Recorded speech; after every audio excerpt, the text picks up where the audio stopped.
Because it looks so much like a teleporter. Where should I mine? I'm gonna try something new today. Some place where I'm not usually mining. I wonder if there are a lot of mobs down here.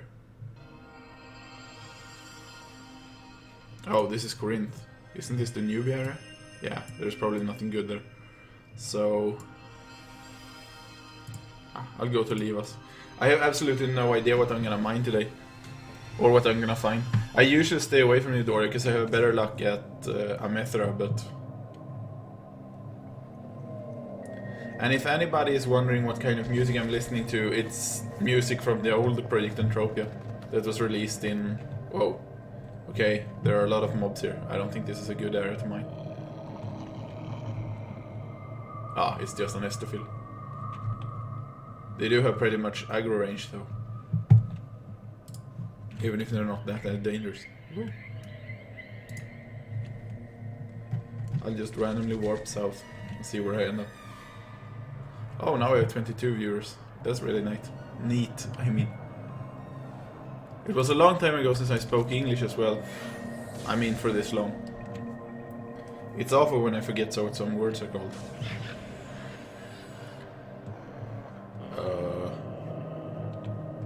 Okay, I have no idea where I am now.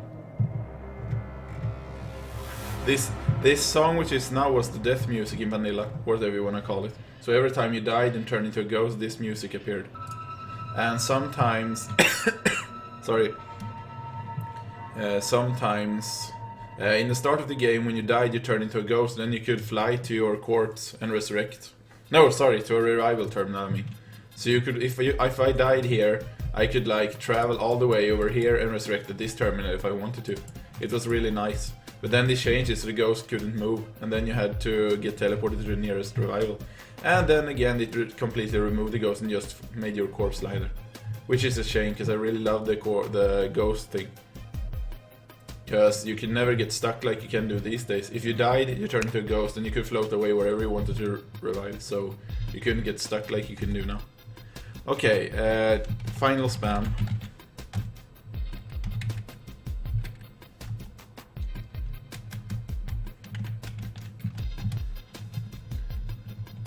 And again, I have absolutely no idea what kind of ores I'm gonna find here, because I haven't been mining here like forever, I think.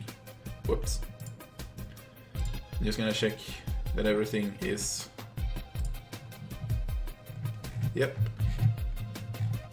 And I should have ammo as well. Yes, in case I get into some mobs. Okay, here we go then. First drop of the day. And like I said, I'm not usually mining on this area, so I have absolutely no idea what I'm gonna find. I might find something crappy, I might find the best find in the world, so... Here we go. First the probe. And the fighting music from the ring starts. That's a good sign. Abundant Blaus... Oh, that's good! Not because Blausarium is any good, but because I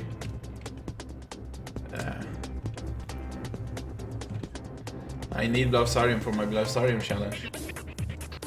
I need 79 more points in Blausarium to be able to... Thank you, Triska. I need 71 more points, or 79 more points to finish the Blausarium raid 2. But I think this is worth crap right now. No?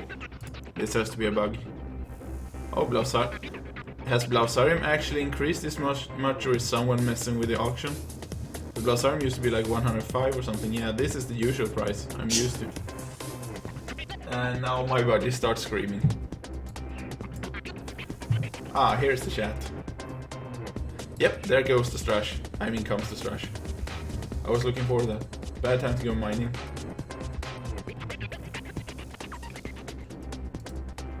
Well, I don't care. It's always a bad time to go mining with a 13 amp. My goal is to get something big. The biggest thing I found... I need to check on YouTube to be precise. But the biggest found I found while streaming was like 7,000 peds once of Belcar, if I'm not mistaken. I need to check it on my YouTube channel. And now my budgie is making weird noises as well. He hasn't been on my streams before. This is the first time my budgie is in the stream. I don't know how much of him you can see, but he's over there somewhere. Sadly, he's not very tame because I had him very...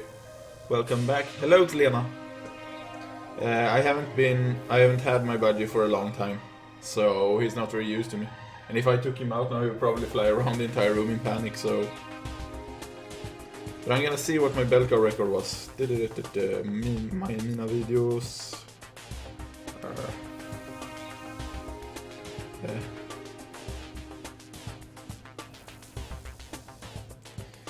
where can I watch this the best place? How do I get access to the viewing lists? Oh, wait, here.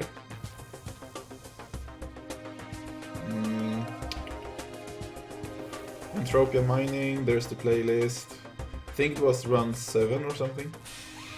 No, wait, run 7 was the horrible one. Where is the Belkar?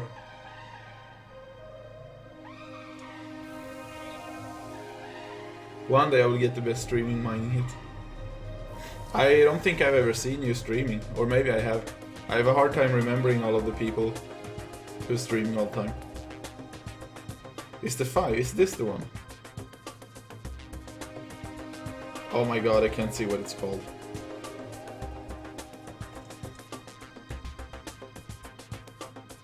Because the fucking phone version of YouTube cuts out the titles of the game. Of the YouTube videos, I mean. Whatever, but I think it was around 7 or 8,000 ped Belkar. But if I do hit something extremely big, like... I don't know, maybe something like... this, no, wait, 3,000? Oh, I thought it said 38,000 less before. But if I do hit something big like 20 or 30,000 ped or whatever, which is probably never gonna happen, but if I do, I'm gonna use that money for Calypso land deed, so I get a steady income of ped each week. Because then I can do these mining streams a lot more. I enjoy doing these mining streams, but they're so expensive, so I can't do it over and over and over. And it's not like I'm a millionaire or something either, so I can't keep depositing money over and over and over either.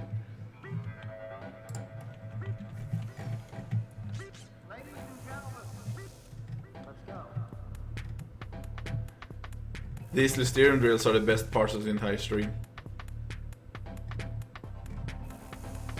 But at least I have a pretty decent finder. It's not like the crafted ones, driller I mean. It's not like the crafted ones, but it's much more economical than the crafted ones.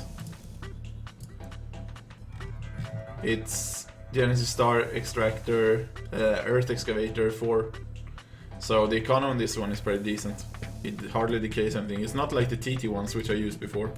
But I used to do mining with the TT extractors, because those almost decay nothing every click. So they're the most economical you can get. But the problem with those is that they pull like... I think it's like 9 to 11 of these in one click. This one pulls like 42 in each click, so it's like 4 times as fast. It is shit compared to the TT ones, but it's faster. Yeah, adjuster extractors and modified extractors and whatever are definitely better, but they cost a lot more, so... if you don't want to spend a lot of money, these are much better than the crafted ones. Because the crafted ones have an awful decay. Unless they have added some new, which I have missed out on, but the old ones at least, the ones that are pink, those decay like... I can't even describe how much they decay. But they are super quick, so if you prefer quick time over money, then you should definitely use those. But you are probably likely to lose a lot of money, so... This was the one... This was the best one I could find that was affordable. Market value is just... as you can see, the max value of this thing... let's see now, decay... oh, it's already on decay. Around 5 plus 500 is the max this is sold for, but the general usual price is around like 100. Yeah, so around plus 150 or something. And that's pretty good if you compare this to the crafted ones, which decay like awfully much. So if you want an affordable one, I can definitely, which isn't that super fast, I definitely recommend the Genesis Star ones. But if you want economical stuff, you should go with the TT one, just like you said. But that one takes ages, so you might be prepared to have a lot of things to do while you're maining up the stuff. Especially if you're doing level 13 ones. What's this? I just saw a red dot. Oh fuck, Argonaut. Argonauts are so fucking annoying because they have such a high aggro range. It's not that they're hard, they're just annoying.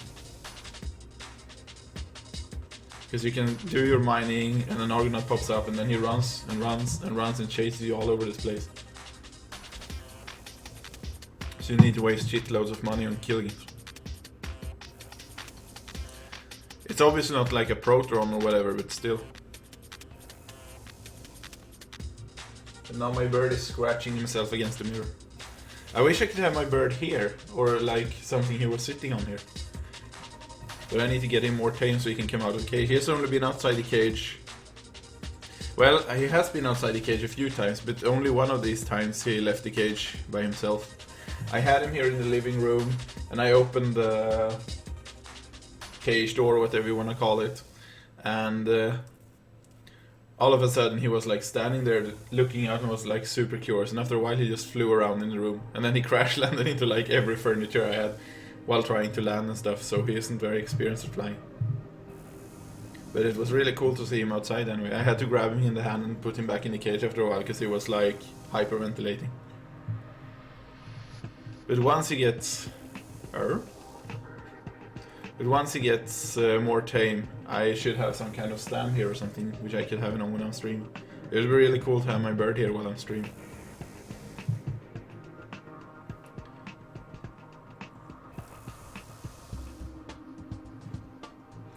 Can you do... No, you can't. No inspect or something. No more pulling list claims. I will. Eudoria has a lot of Listerium. And I don't like doing like some people when they're streaming, they like go out and then they bombard like 15 different claims and then they run out like crazy hands like, oh, where's my claim? And then some of them runs out of time and disappears, so it's just a waste. So this is a necessary evil. I haven't pre-ordered anything. I don't know if I'm gonna buy the Switch or not. Because the biggest reason I want... The Mario game looks like awful. It looks like Sonic 2006 all over again. With Mario running around amongst normal humans and stuff. So that wasn't very exciting. I was still like, what the fuck are they doing? But the Zelda game, that looks so awful. But, sorry, awesome I mean. But that's gonna be released for Wii U as well. And I already have a Wii U, so... Unless there is a huge difference between the games, which is doesn't seem to be right now, I would love to buy the Zelda game for Wii U instead, because there's no reason for me to buy a Switch for a Zelda game which is gonna come to a console I already own, and there's a super big advantage. I did hear the graphics are supposed to be better, so if the graphics are gonna be better, I might buy a Switch. But if there aren't very big differences in the graphics or whatever, I might as well do it with the Wii version. I don't know. On the other hand, it would be nice to stream Zelda, because streaming Twitch at the release day is probably gonna give me a lot of viewers, so that's really nice. Yeah, but I'm thinking about the frame rate, because some games are obviously gonna run smoother on the Switch. So it's not about the graphic themselves I'm worried about, it's more about the frame rate. So I don't go into PvP 4. I was in PvP 4 once. No, sorry, that was PvP 3, which is lootable. I don't know what they're called these days, but the old PvP 3. But I didn't do that on stream, obviously. I did it and then recorded it and put it on YouTube afterwards. My bird is so acting weird or noisy. Ah, not weird, just noisy. Okay, there's a red dot. Yeah, we'll see. I'm not very hyped about the Switch right now, to be honest. Because the biggest game to me is the Zelda game, and that's gonna come for Wii U anyway, so... But I really like... Oh. PvP 4, PvP 4. I don't even know... Oh, Narcanism, that's gonna be quick to build. I have absolutely no idea what the PlayStation Super is. I've never heard of it before. What? Have they changed? You claim the resource, that message is much brighter. I don't think it was that the last time I played this game. So they must have changed that recently. I only thought skill wings used to be brighter.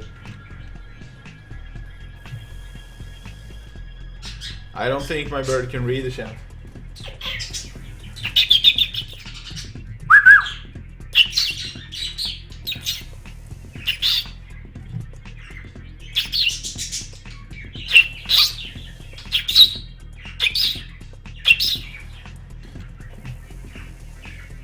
But either way, I'm gonna stay with Wii U until I see something great coming for the Switch.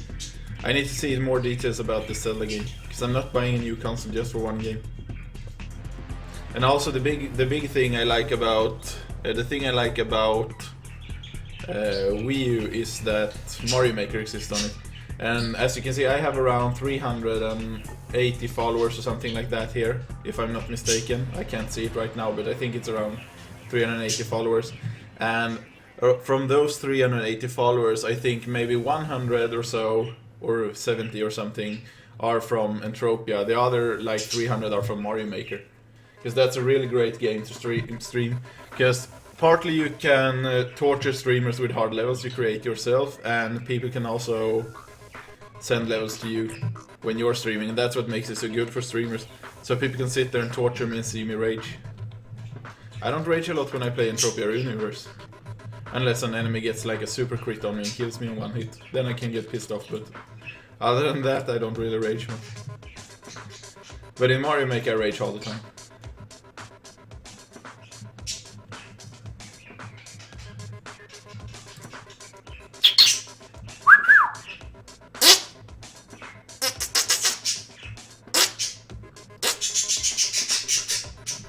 Oh, this one is just large.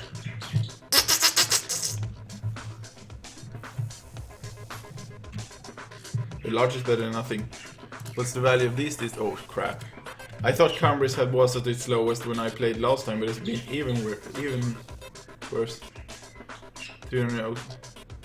Yeah, but you probably stream Entropia Universe a lot as well. I don't really stream this game a lot. Last time I streamed this was like 4 months ago. When I stream, I usually play random games sometimes too, like Goblins for the PC, which is like a point-and-click adventure game for MS-DOS and stuff like that. But I did try streaming Doom and nobody. I think I got like 3 viewers as most during that stream when that game was released. So then I said, fuck this. No, wait, that was Doom 3 actually. It wasn't the new Doom, but still.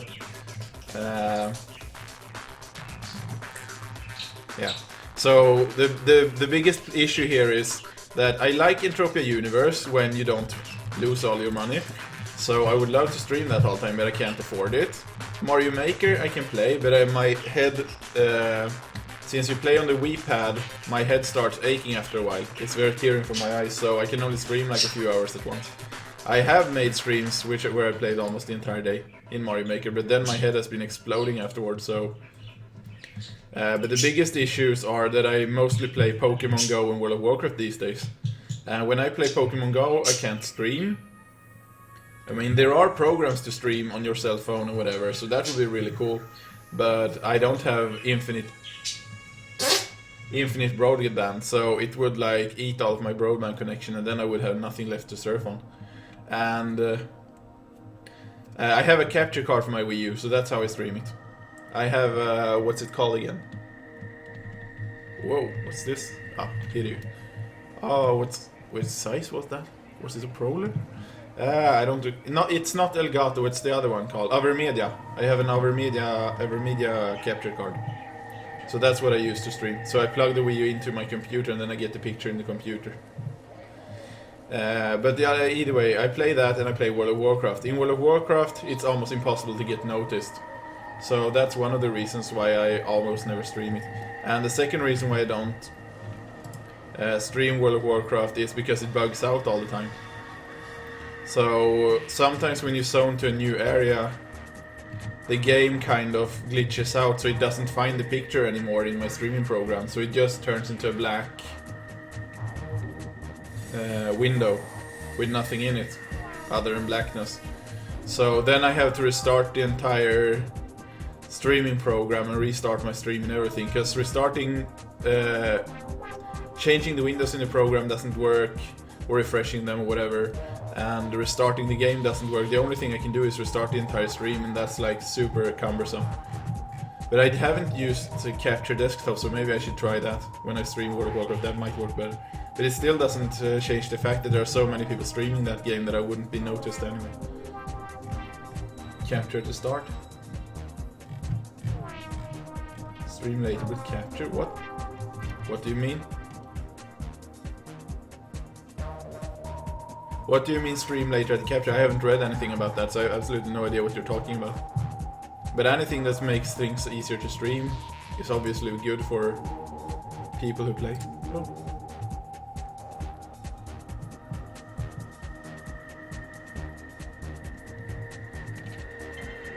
Large. Here we go again, Lysterium Stone.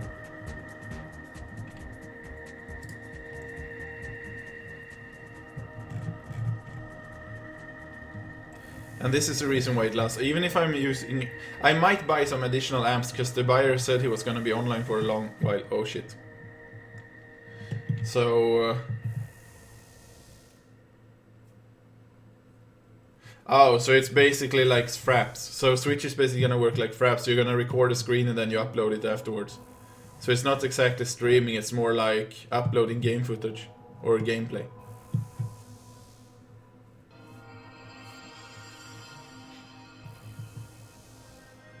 Oh, picture capture, okay. Well, that's not exactly like streaming, but whatever. I think I'm gonna go with my capture card, because Switch is probably gonna have support for that. As long as it has, what's it called again?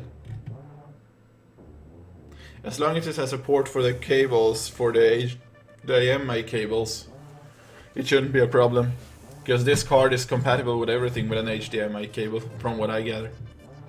I have tried Xbox 360 and it worked, but I never streamed it, I just tested it in the program. And Wii U works fine as well. But I can't play normal Wii. Or GameCube and whatever, because those don't have HDMI outputs. And it's the same with like... Yeah, I don't own Splatoon, so I can't stream it. It doesn't... I heard a lot of people say it's fun, but it's not. It doesn't seem like the kind of game I want to stream. I'd rather do Mario Maker. Because again, I like seeing people's creativity. When people create levels and send them, even if some of them make me rage, I sometimes get so infuriated that my stomach starts hurting when I play that game. But the good thing about Mario Maker is that when you create a course, or to upload the course to get other people to play, you need to finish it yourself. So you can't make a super impossible course and then just upload it and let people play it. You also have to finish the map yourself. For how much do you buy? So that's really great about Mario Maker. People can make hard stuff, but you always need to finish them somehow to upload them. So they can't just give you something that's impossible and see you rage for a level that can't be completed. Everything that exists in Mario Maker can be completed somehow. I think I bought the level, I'm gonna see, I actually noted it here because I need to calculate how much I lost. I bought this one for 418 pence. So that's pretty cheap. The cheapest one on the auction was around 423 or 425 or something like that. But I usually buy it straight from the seller, so he doesn't need to put them into the auction. This is... Whoa! Wrong button. I don't know how to pronounce... Oh, he's online. But it's probably the old author. Koter... Yeah, I don't know how to pronounce it. It's a Russian or Polish guy or something. But it says like Seprin Koter Nashno Doorknob or whatever. So that's the guy. He was in Zeus when I bought them before this one. I don't know if he's still there, but he's the guy I usually buy from. I have another amp seller here somewhere in the list as well. But I don't even remember. It was some pretty famous guy I know. I don't remember who it could have been.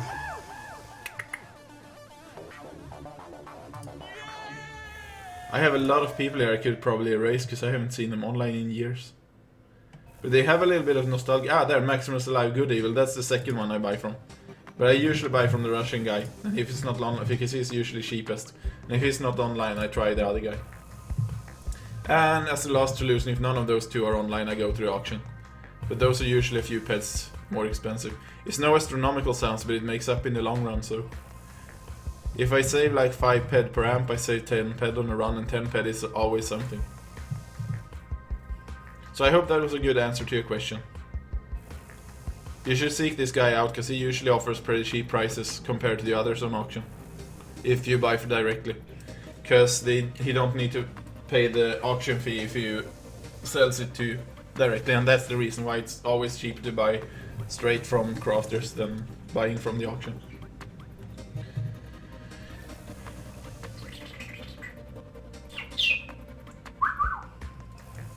My budgie is tired now.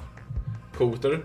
Yep, that's how I try to pronounce it, but it's not really... It's like a Russian K and a Russian T and a Russian R. It's not the normal letters. It looks like it says Koter, but...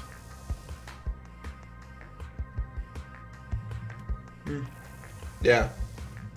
But the prices on these amps are fluctuating like hell. 1 second you can buy them for like 400 ped, the next day you can buy them from for like 430. It's so different depending on how the market goes. 400 sounds really cheap though. I think the cheapest, I have the cheapest I ever got one of those amps was for 415. So it was like 5 peds cheaper than I bought them today. But that was a while ago, it was several months ago. It was probably like 3 months ago or something, 3 or 4 months ago. So markets have changed a lot since then. I don't know what their market values have been like the last year. But as you can see, around here... Ah! I can't see the TT value, but they were around... This is the absolutely lowest, 118% the last year from the auction. And now they're around 125, I think it said on the auction, so... Yeah, it depends on when you buy them. A few months ago this was way cheaper. So it probably dropped in prices right after I had my last mining trip. Because I know they were spiraling downwards when I was mining last time. So I was realizing, oh shit, they're much cheaper than they were last time. It's all a matter of it's all a matter of how much the stuff drops that you need to craft them with.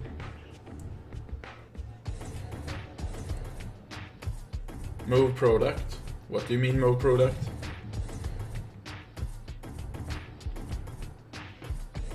All I care is that I get the stuff cheap, and that's what I get when I buy from him. What?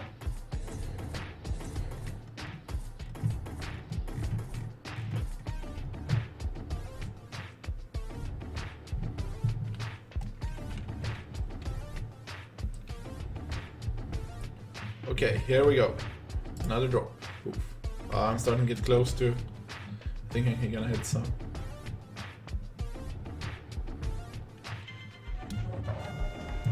Yay! More Listerium. But I actually want to find Listerium, how crazy it even sounds, because I want to finish this Listerium challenge. It is... Oh wait, this is the wrong one. Here. Mining challenge Listerium 3. I want to finish this one. So I can get one of these. Prospecting or mining. I'm probably gonna take prospecting. Because I always think that's more important than the mining part.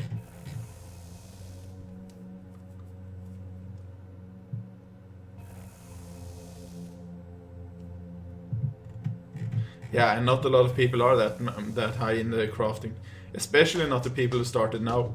It was easier to level in the old days when you had like... When you could sit... okay, you didn't have the auto-clicking, so you had to break your arms while you did it, but you could sit and craft basic filters up until Grandmaster if you wanted to.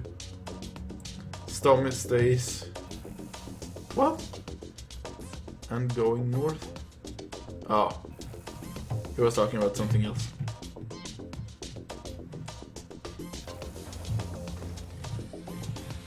I don't know how much this affects the game nowadays, but I remember in the old days when I started playing, mining was so much better because the more you had in the mining skill, the more you pulled from each deposit. So people like Strakan, who could go to like Per Strachan Kollebolle, I think his full name is. He could go to like an abundant deposit and get a global on it, but nobody else could do that. Because to normal people, abundant was around like 30 or 40 ped or something in the old days. But when he got out and found an abundant, he always get like a global. So it was really, really nice in the old days. And to be honest, I don't know if the prospecting skills even mattered in the old days, because I could find binary and angelic and dunkel and whatever. In the old days, you just needed to know what area they dropped in, and if you went there, they usually were there if nobody else had mined them up. So drilling and mining was definitely more important in the old days. What's not true?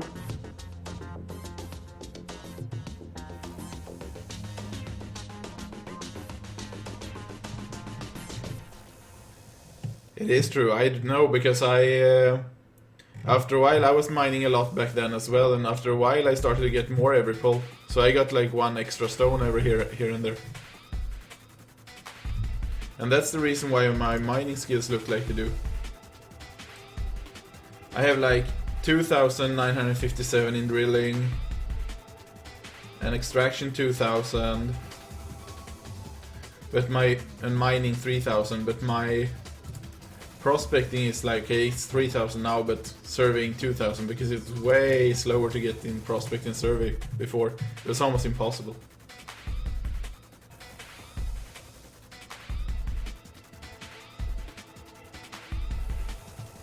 Yeah, but mining has definitely changed since the old days. In the old days, mining...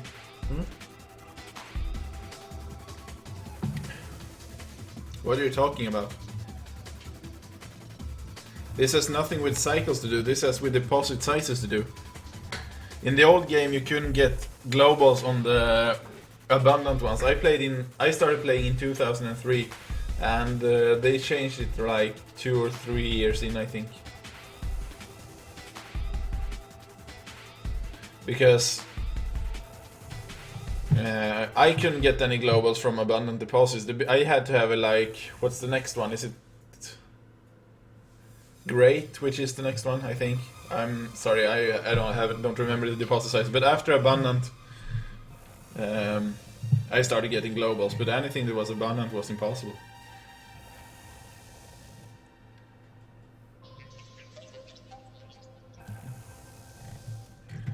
So, what was I saying? Yeah, the higher skill you had, the more you could pull up from each deposit anyway. So it really helped a lot. And also, another reason why this worked, these days when you find something, you see the message telling you how much you have in the deposit right away when you bomb. In the old game, you didn't see that until you had drilled it up, so you just saw that, oh, this is an abundant deposit, and then you started drilling it, and then when you're finished drilling, the message appeared of how much you have found. And this doesn't happen anymore, because nowadays this is determined as soon as you find it.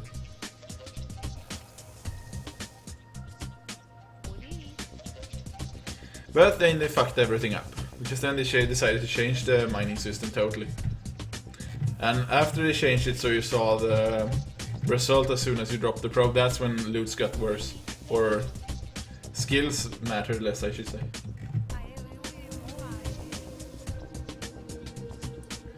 When you ran over the claim spot. Huh? Yeah, you had to run up to the mining claim, and you didn't just put it out like you do now. You got up an indicator which told you where to go, and then you had to run there and put the claim out. And then after you did that, you could start drilling, but it didn't tell you what you found until after you drilled it up.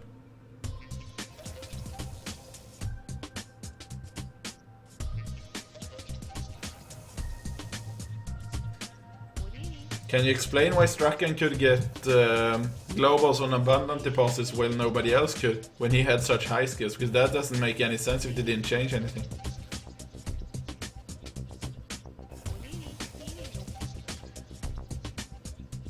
And I remember a lot of people got angry in the forums when like, oh, skills doesn't matter anymore, because now we see how much we got already from the start.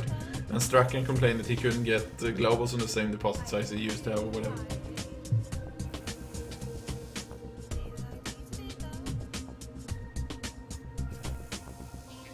But Mindork said, no, skills matter much more now than it did before, so I have no idea. What are you babbling about, Strash? I don't even know what things you're answering to when I'm looking, because this stream delays like 20 seconds or something.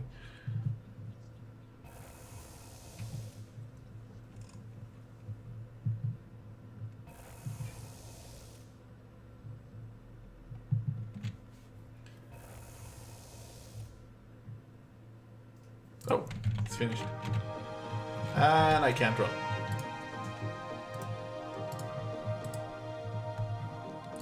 Which should I refine first? 337. Okay, I'm gonna refine this. I hate refining Lysterium stones. But it's a necessary evil.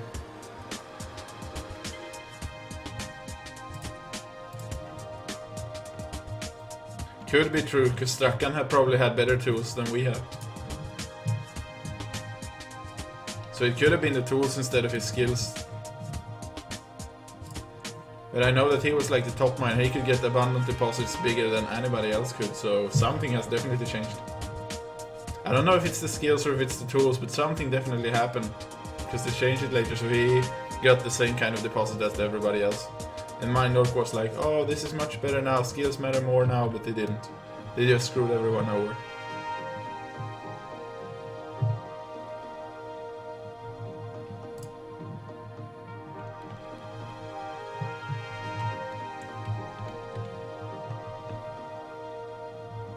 But that still wouldn't explain something, because I started getting extra stones.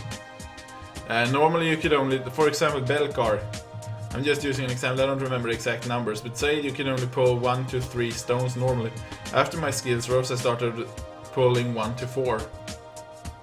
It wasn't exact numbers, but I got 1 extra stone from each pull all of a sudden. I used the exact same tools all the time. So definitely something changed when I got more skills, because I never switched tools and I still got more.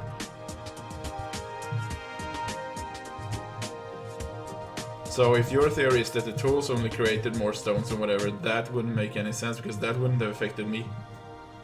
So I'm fairly sure the skills made you gain more when you were drilling. Even if it's just a small amount, it still mattered a little bit. Oh, great! Which size is that? Oh, 78. Oh no, Lysterium. I always get a heart attack when I see the great ones, because I always think the great is like 250 or something. How can it be a coincidence?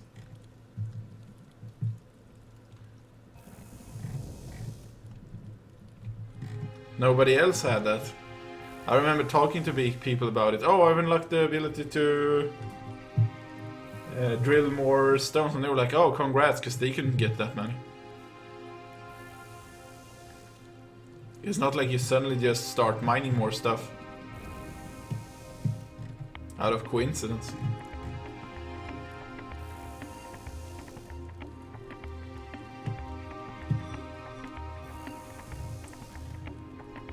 It's like so if I was now I'm getting around 48, 50. I think 50 is like max or something.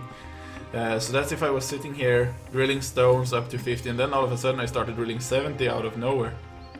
And the game was working exact same way. It has to be something that changes.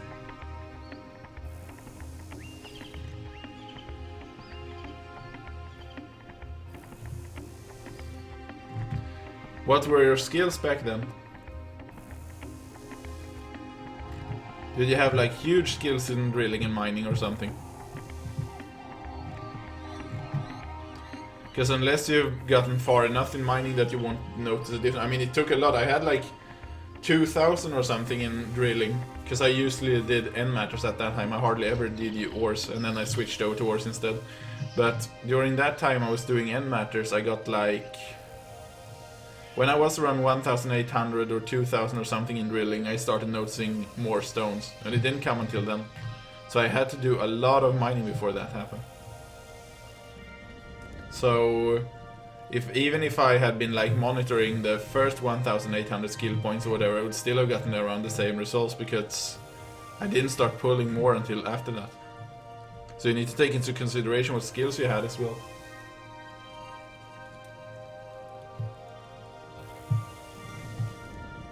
Because they changed it the second when they changed the mining system so that deposit was displayed when you claimed. That's when I didn't notice any benefits anymore compared to other people.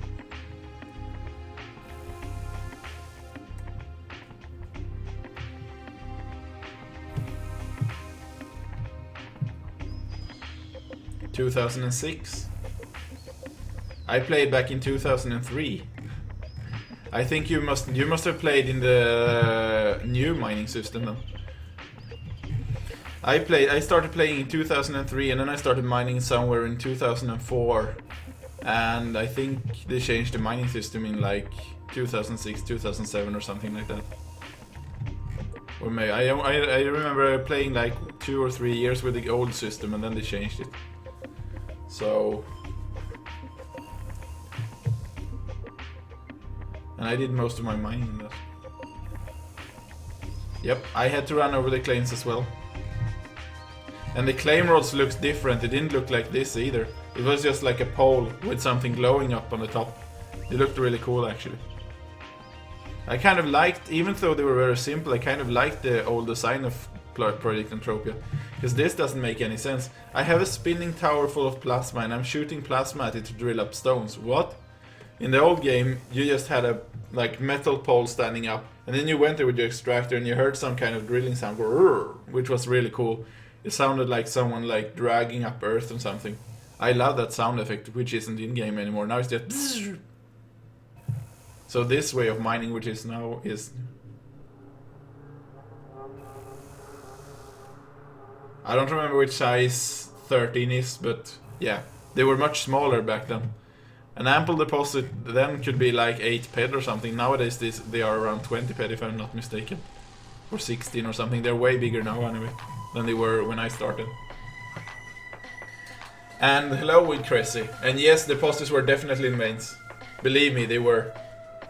Because I could find a lot of veins. You could find like straight lines or lines that were going like a zip line like this. And once you found those, you could just keep following that direction and find a lot of stuff. But I don't know if those are in-game anymore. I think they might be, but from what I heard from reading on the forums, they are still in-game. It's just that they increased the size of them, so they're so far away now that it's almost impossible to notice them. I don't know if this is true or not, because I haven't really experienced it, but in the old days they were super close to each other anyway. I mean, this run, the first thing, if you saw this mining trip from the start, you saw that I found like 3 or 4 deposits in a row. So that could have been a, whoa, little vein. But they are way rarer now than they were in the vanilla, whatever you want to call it. I'm not saying that veins aren't in game. I'm just saying that they're way rarer than they were before. It was very, very easy to find veins and stuff before. You could have like an entire horizon full of claims if you found the vein, and it just could keep going and going and going. This isn't how it works now. They are way more scarce now than we were before. You can definitely find stuff in a row, but they're not so close to each other as they used to be.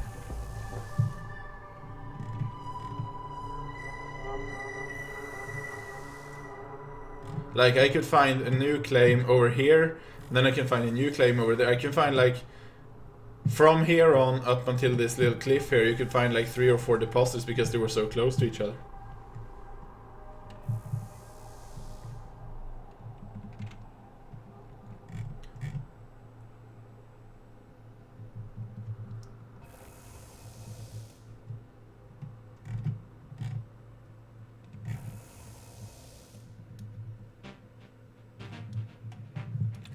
When are you gonna show that data to people? You keep talking about that data all the time.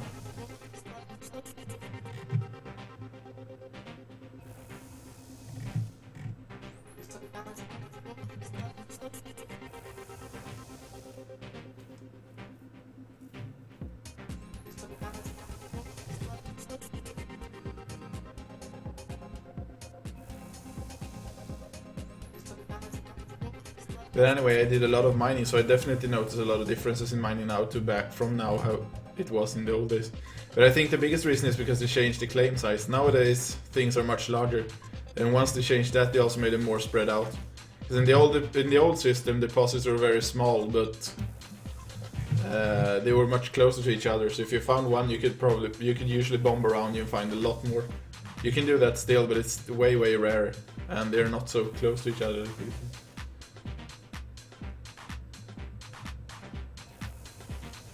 Updated after 100,000 cycles.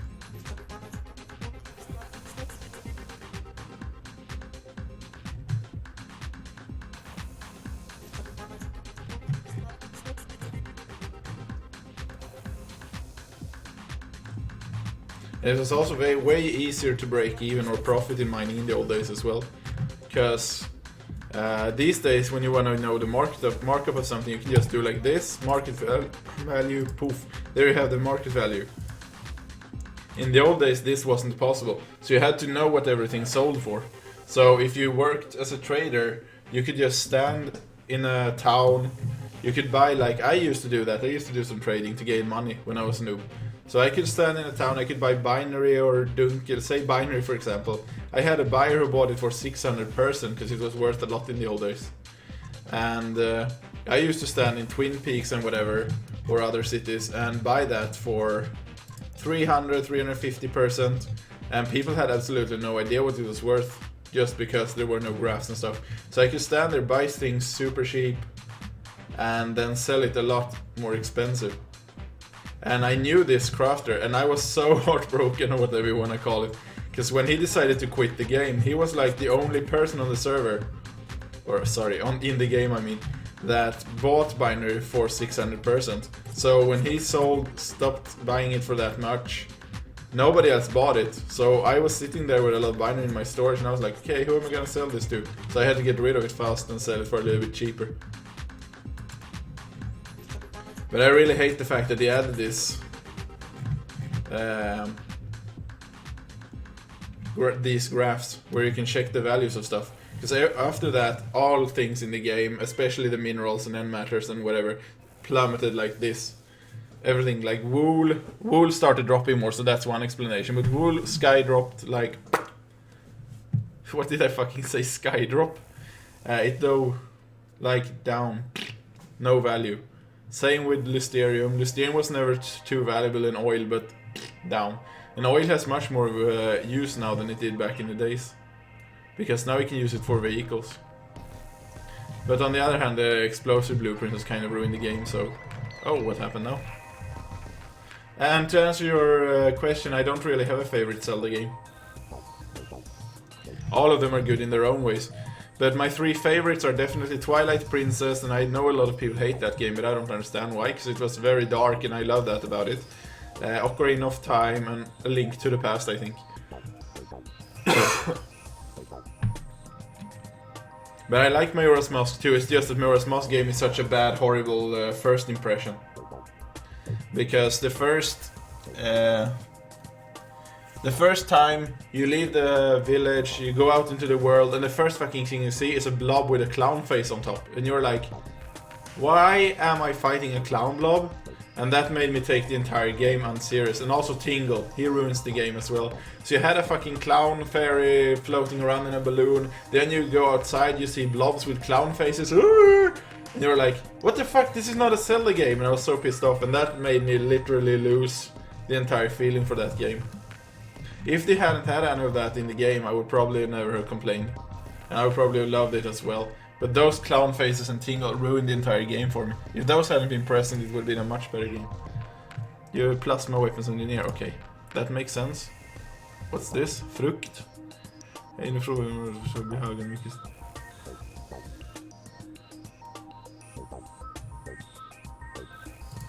Oh. But yeah. I haven't really played... I know a lot of people prefer Wind Waker and thinks it's their best game and whatever. But I don't really like the graphical style of it, it kind of ruins it. I like the more dark and realistic looks. The gameplay was nice, and I like the fact that you could run around and photograph stuff with your camera. Especially for the second run of the game. When you could picture everything in color and whatever, and I love that game. For many reasons, but it's still not in the top list. And I liked Skyward Sword as well, but again, the graphic style kind of ruins it. So that's the biggest issue I have with the Breath of the Wild, which is gonna come out for Wii U and Switch. Because even though it looks amazing with a lot of nice animation, I saw Zelda crying in Link's arms and I got like goosebumps and everything. It still would have been so much better if they used Twilight Princess-ish graphics instead of the cartoony ones. Because that kind of ruining my immersiveness. And as for the Super NES version, I just like it because it's action-filled. It's not a lot of deep story and whatever. You have the intro and then you have a little dialogue in between and then it ends. But it's very action-paced and fast, so you can run around and slaughter stuff and whatever.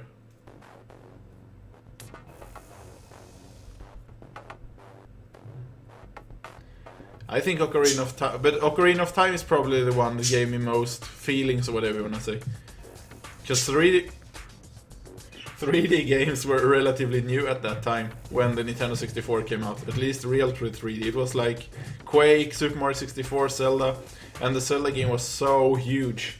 It never ended. You just started going dungeon after dungeon after dungeon. You had to run around at night collecting all those golden Skulltulas everywhere. And there were so many secrets. Like, I remember that in Sora's, no, not Sora's mansion, what's it called? Sora's... where all the Soras are, I forgot the name. But either way, when you went there as a grown-up and the entire place was frozen, there was like a small little cave you could see down below. And you just... And also I remember trying to break the ice by using fire spells and hitting it with my sword and whatever. But I really loved, there was so much mystery in that game. And also people thought the Triforce was in the game because the Triforce was in the start menu, but you can never find it.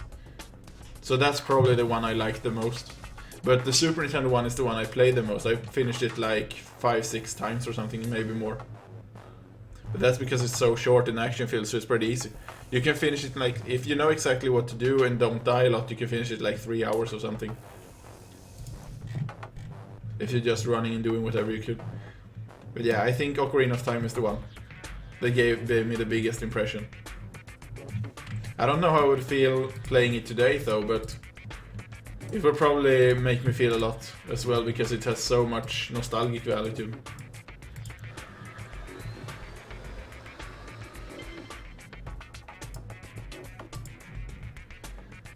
But I look forward to Breath of the Wild, so I'm definitely gonna get it, but I don't know if I'm gonna get the Switch version or if I'm gonna get the Wii U version. I will get it, and then I'm gonna lock myself in and play it. I have a little bit of worry about if I should stream it or not though, because if I do stream the game and people spoil it for me, I'm gonna be so fucking pissed if someone be like, oh, this is gonna happen, this and this and this is gonna happen. I'm gonna be like super angry. So that's the biggest reason why I never stream. It's the same with Fallout 4. My brother bought Fallout 4 for me as a birthday present or whatever it was. When that was released, and I was like, oh my god, I'm gonna play this game and a lot of people want to see this game, I'm gonna get so many viewers and I'm gonna play this and it's gonna be so awesome. And then I was like, and people are gonna spoil everything and tell me the ending, and like, fuck this. So I decided to not play it. And to be perfectly honest, I still haven't played it. It's lying in my unboxed DVD cover here, which is kind of weird because I loved Fallout 3. It's just, when I played Fallout 3 I had a huge glitch happening, so my Pip-Boy, where I checked quests and everything, and bugged out, so I had a huge text message covering the entire screen. So I can't read anything, and I was so pissed off that I stopped playing the game, and I spent so much time in that game. Oh! That's nice. Popped out right next to me. Yeah, the water temple in Ocarina of Time. I can't even imagine how much time I spent on that shit. And I think I finished Ocarina of Time 3 times or something, but every time I play that game I get stuck in the water temple, so I need to figure out what to do. I can't remember what to do in that fucking temple, and it's like super impossible to figure out what you're supposed to do. It's like the worst temple ever in a Zelda game. So I wonder how that's gonna be in Breath of the Wild. I don't even know if there are gonna be a lot of dungeons or if everything is gonna be like outside, but I think a lot of dungeons will be in there. I just hope they aren't like the water temple. But I also wonder if there are gonna be voices in this new Zelda game. Because when I checked the trailer, there was like Zelda was speaking. But I don't know if that was just something they added for the trailer or if it's actually gonna be in the game. Because if we're gonna see Zelda and the other NPCs speaking real language, that's gonna be so awesome. Because it's kind of annoying to see Nintendo's games never have any voiceovers other than "It's a me, Mario," and then he never says anything more. Or "Ow, ow, ow, ow, ow." I don't know why Nintendo are so... why Nintendo refused to use voice acting in their games. It does kind of remove a little bit of the mystery if they have voices though, so I can kind of understand it, but still, it would be nice. Because when I saw that trailer and heard Zelda crying, I got so much goosebumps. Because it gave me so much emotions. So yeah, I hope that Breath of the Wild will have voices. I don't care if Link doesn't speak, which is kind of weird, because Nintendo wants to keep Link mute. He shouldn't talk, he has to be... I mean, he can't talk in any game, he can just shout "Hey, I" and whatever, but he never speaks. Which is kind of weird, because if you watch the cartoon, he speaks all the time and says, "Excuse me, princess." So it's not like we've never seen Link talking, it's just like suddenly they decided to make Link mute, and that's how it goes. Is it even called mute? Is it called in English? I don't know the English word for someone who can't speak. Oh, skill boost. Those are always nice. Mining 187%. Wow, that's a lot of skill boost.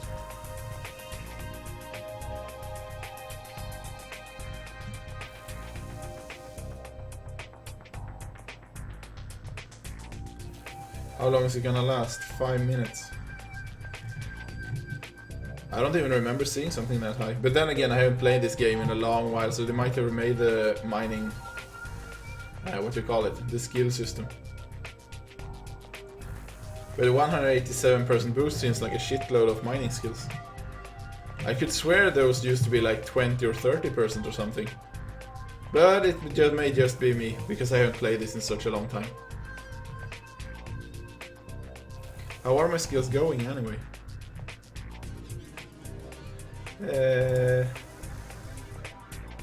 Prospecting is soon... No, wait.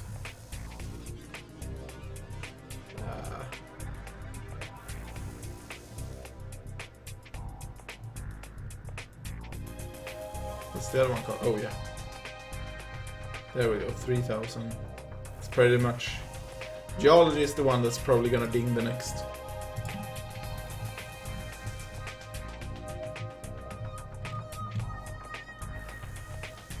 But yeah, those were either way my favorites. And if we talk about Mario games, Mario! I think my favorites has to be... If we only talk about the 3D games, it's Mario 64 and the Mario Galaxies. I didn't really like... I mean, I did like... What's the one on GameCube called again? When he walks around... I have forgotten what the name is. When he runs around with that water thing on his back. I like the game, but... Dumb, but unable to speak. No. Oh, dumb, you mean. Sorry. That's one way to call it.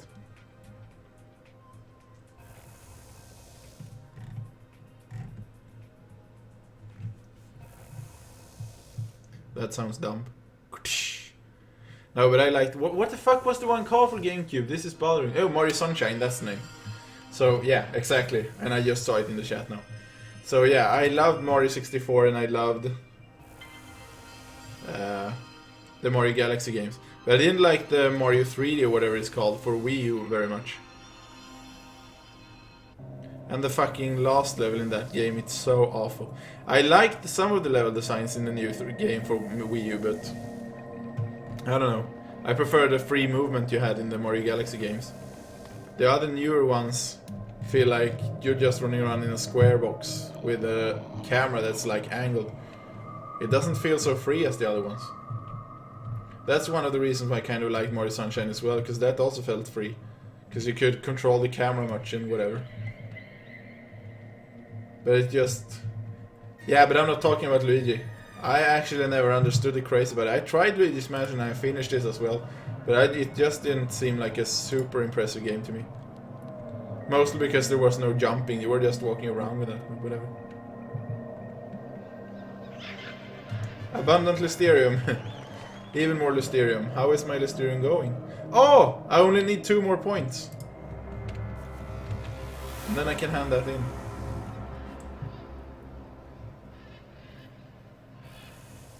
How much you took from this one because it didn't get global?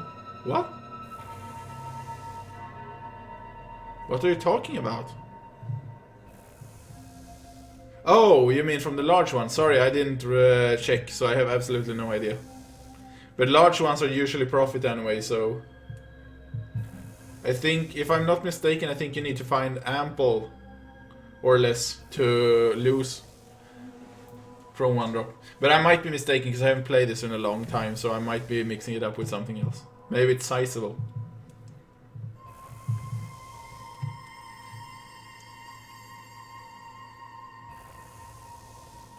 Yeah, but sorry, I can't say.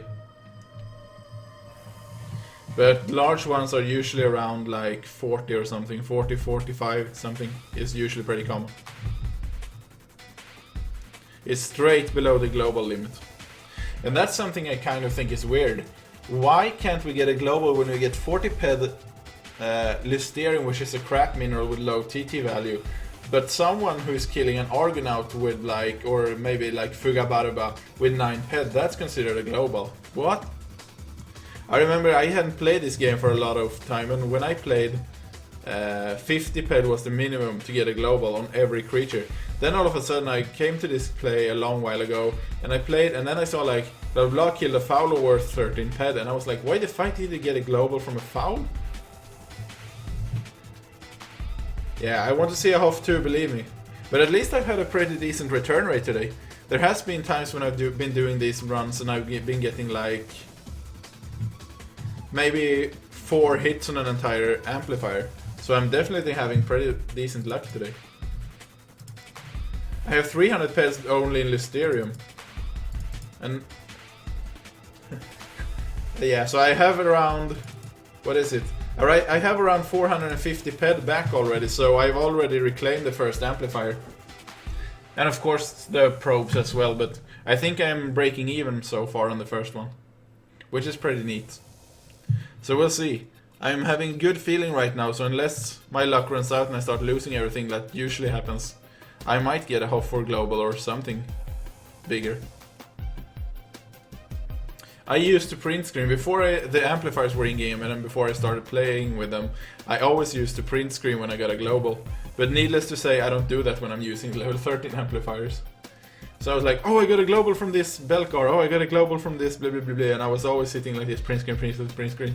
Now it's like, yeah, there goes a global, there's another global, there's another global, just because you're sort of used to it.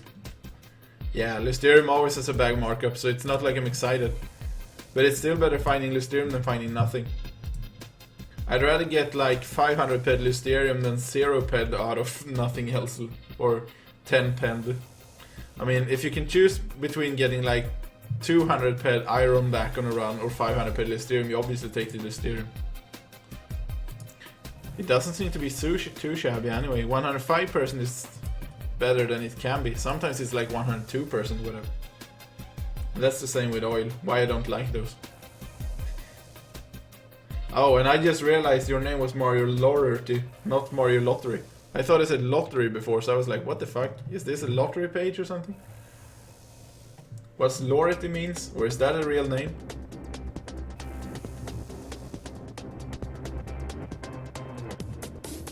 And if anybody is wondering about the music I'm having right now, the music is from the old game. From when Entropia Universe was called Project Entropia. So it is actually Project Entropia music, it's not something weird I'm listening to. Like, this isn't the kind of music I'm sitting at home listening to all the time. So this is actually Project Entropia music, it's just from the old days. But I think it's much more nostalgic to mine with the old music than the new crap they have. Don't get me wrong, some of the new songs are really nice, especially the newest ones.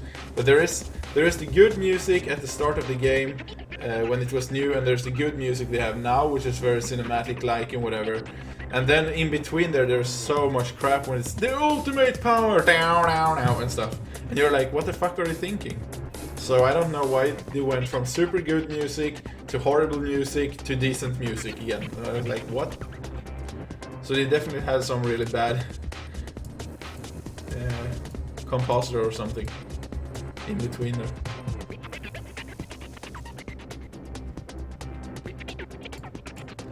But this song in particular is kind of annoying. My favorite song from the old Entropia universe is probably the one that played during the character creation screen. Because that's the one that brings most memories. And also it's a really nice tune. This is the reason why I never bring so many amps when I do these mining runs. 2 amps can be plenty enough to last for several hours. When did I start? 5 past, I think. Yeah, I've already been streaming for an hour. And I haven't even finished my first amplifier. How much is left on it? I think it's 3 drops left. Is it 220 or 30 click per click? I'm getting so rusty. I think it's 3 drops left, but I might be mistaken. It's either way, it's soon over. So I'm soon gonna start with my second amplifier.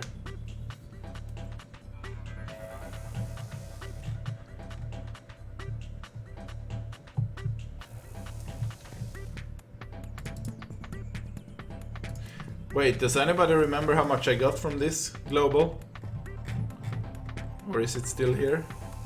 62 ped.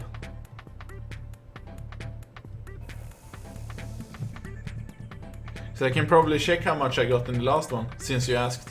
Because I have 62 ped in this one, so if I don't think I have dug anything before it anyway. So I might see, 62 minus 109, what's that?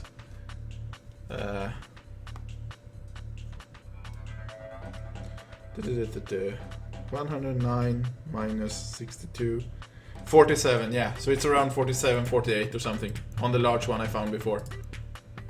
And that sounds pretty plausible because you can get like 48 in large ones as well. Here we go again. And this is a really big time saver and money saver as well. Whoop. So I'm not using the TT refiner, I have, what's it called? Transformer T104, and this has saved me a lot of time and money. So those are definitely worth it. They're way more efficient than the ones found in TT. And it's quicker to refine because you can just put everything in and refine it. So that's a good investment if you're mining a lot, to get a good transformer. I don't remember, I think I have two or three more dropped. Whoop. Which way should I run now? I should probably run southwest. Nothing. But I am a little bit worried about what I'm supposed to do now if I found one more Lysterium deposit, because I need only 2 more points to hand in the quest. So I have 2 options. If I find one more deposit and mine it up, I can go to town and then I can put stuff in storage and hand the quest in and then continue. Or I could just continue now, but then I won't be awarded any quest points. But this seems like a good area, so... Oh shit. It seemed like a good area, now I'm getting red dots. What happened now? Did I accidentally drop one? Fuck! I accidentally dropped one, I think. That was not intended, I was just supposed to change my camera. Capron. I've never tried killing a Capron, I don't know how hard they are. But I know they do a lot of weird damage. I think I have 1 more drop left, but I need to check to be sure. I don't think I can drop this. Or no, yes, I have 1 drop left, sorry. You can drop this last one. So this is gonna be the last drop on this probe. Sorry, this amplifier, and then I'm gonna switch over to the new one. But I think I'm gonna head to town in between and...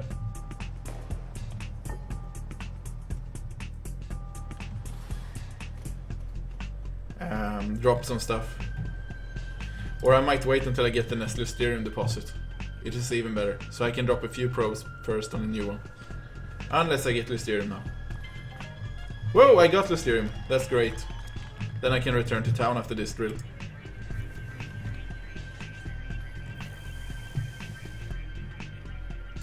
How much was it? 70 ped Lysterium. This has been a really neat run, actually. I hope the next probe... Why do I keep saying probe? I hope the next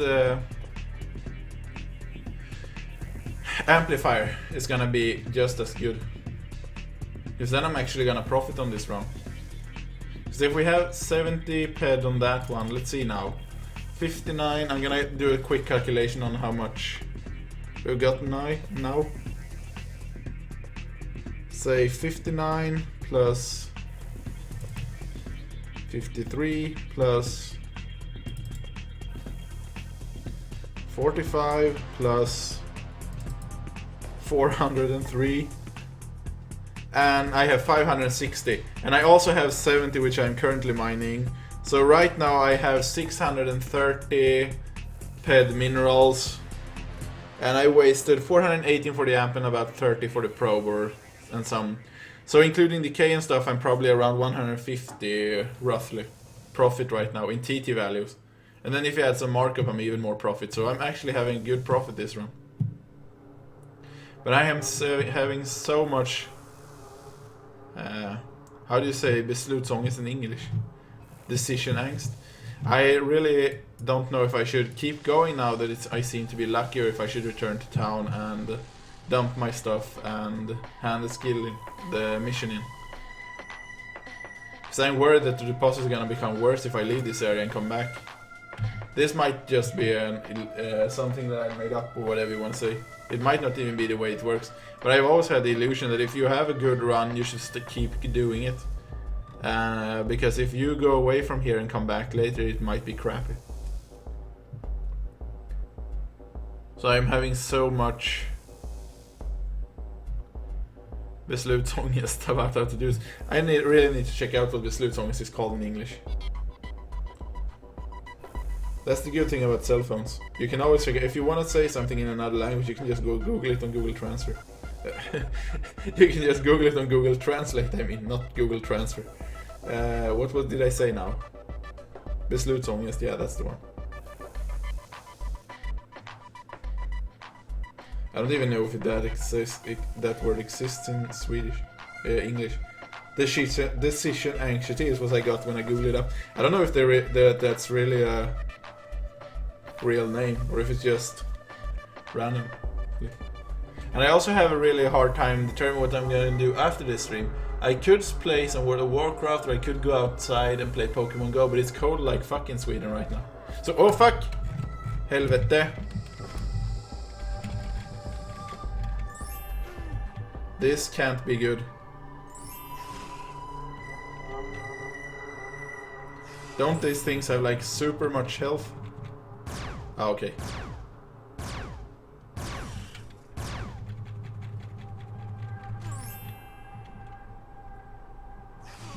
This is the reason why I hate mining in areas with a lot of mobs.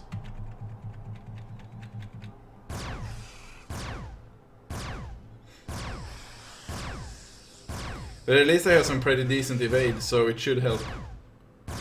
I do pray... Oh, fuck! If this one gets a single crit on me, I'm basically dead.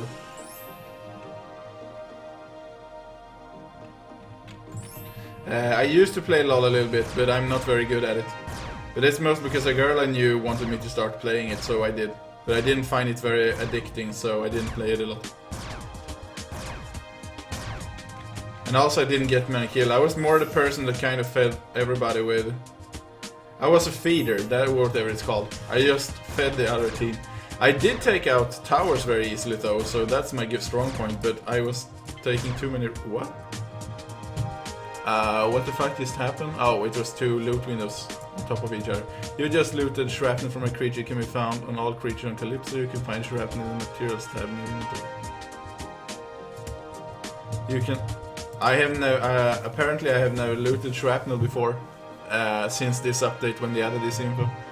You can sell it or convert it to universal ammo by right-clicking it and choosing convert to ammo. Also the one who won universal ammo. Universal ammo cannot be sold or traded. Okay. Apparently I finished the tutorial now. Yeah, but either way, when I played League of Legends, I died so much all the time. But my really big strength is that I was very good at flanking the opponents. So if people were fighting in like the middle and bottom row, I was always in the upper left row destroying that tower.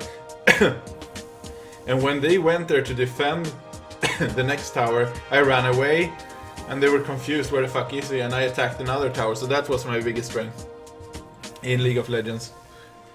To always flank the opponents, to always be where their opponents weren't, so I could kill those towers. But I have to say I wasn't very good at surviving. And especially it depended on which character I played. I used to play, what's the call? Was it Vice or something? He's like a shaman or something. He looks like Dalsim in Street Fighter. Rice maybe is his name. It's like some purple shaman or something. And he was having like super good attacks that were bouncing off enemies with the electricity that could kill anything with chain lightning or whatever. And then they kind of... You can give me some pet instead of an ITH. I mean, you can give me an ATH if you know how to do. I would prefer that, but I don't think that's gonna be possible. But anyway, Rice had some really good attacks, so I loved playing as him. And then they changed the attacks to become worse, so I couldn't play as him anymore after that. I just died, and I was like, fuck this game. And then I started playing with Sion, I think his name was instead, because I realized that Sion had an ability which made him resurrect if he died, and then he went into a rage and could kill everything. So that suited me, because I was such a kamikaze player. So I was like, yeah, I can play with Sion, and then he became my new favorite. So whenever I play, I usually play with Sion instead. And the fun thing is that when they updated Rice, they said that his abilities were better. Oh, his abilities are much better now than they were before. But I just thought it was way worse. I couldn't kill anything and I kept dying, so... But the last time I played LoL was like 1.5 years ago or something, possibly. Maybe 2, so I haven't been playing it a lot.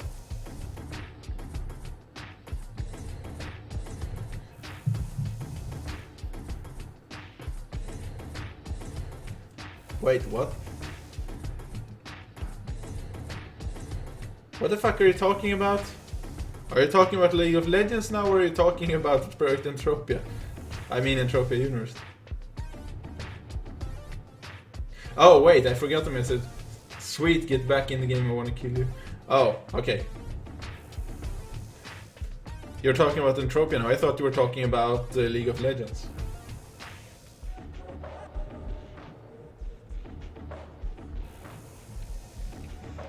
But I hope they don't add sweating into League of Legends, that would be awful. You can stand and sweat in this course for 5 days and then you unlock another skin. Yay. Or even better, if sweating became the new way for all free-to-play games. Imagine playing EverQuest 2. To play this day, you need to be sweating. Oh.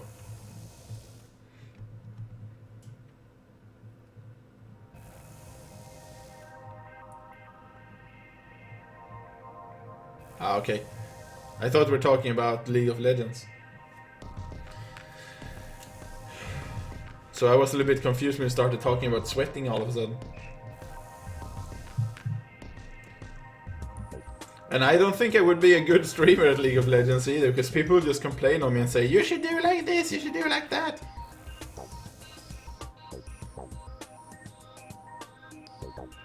Yeah, I think I actually... Wait, a mob? Aren't Umbranoids in this game anymore? I know they removed them, but I thought they re-added them later. But have they removed them again? I love the Umbranoids, by the way. I spent most of my time hunting for Umbranoids. Northwest of Twin Peaks, there was a... before they fixed trapping, so you couldn't do that. I used to stand on a couple of logs with my TT gun. No, it's not a TT gun, it was an upgrade of the TT gun, which was like twice as fast. I don't remember the name of it right now, but...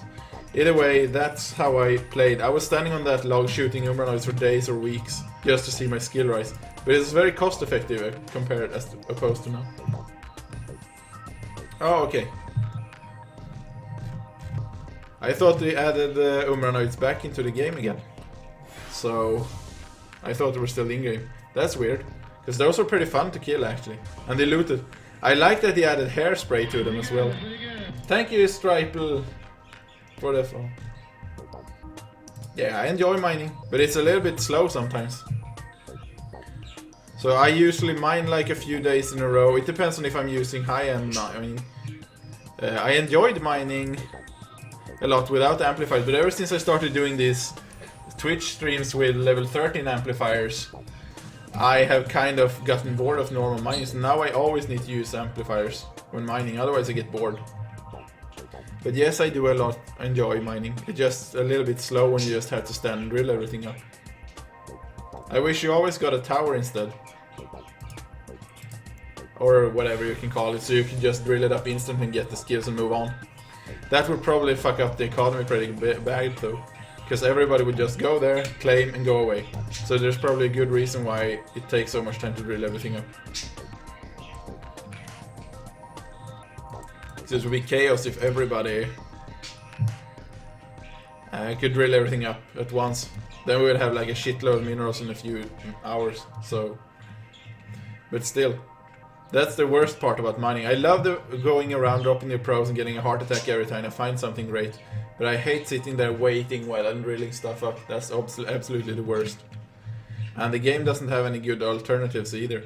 You can either choose between being economical and take a shitload of time while drilling, or you can choose between being awfully uneconomical and save a lot of time. I don't think I can get up there. Where am I now? I have no idea where I am. Fort Fury? Okay. I haven't been here for ages. But I actually enjoyed hunting more. It's just that hunting is so hard to profit from. So I stopped it. Kind of. Which is kind of, okay, I didn't actually stop it because I still have this gun, so... Omegaton Igni Unlimited Edition. Omegaton Igni L1000. And this one is pretty decent. It's nowhere near a mod Merc or anything, but it's still pretty decent, so... I used to have M2875 or M2870, M2875. I think it was 75. And that one was really nice. But it didn't have a skill bonus, so you lost a lot of money. Here I go again, getting offered quests when I'm streaming. I need to check that out later. I like doing quests in this game, even if some of them are awful. And offers literally no reward. I think it's weird when you have a game where the quests don't offer you rewards. Sometimes you do a quest just to hear someone say like, yeah, that's good work, and then nothing happens. Kind of. That's just awful. Where the fuck is the shop container? Is it in here, or is this the bar?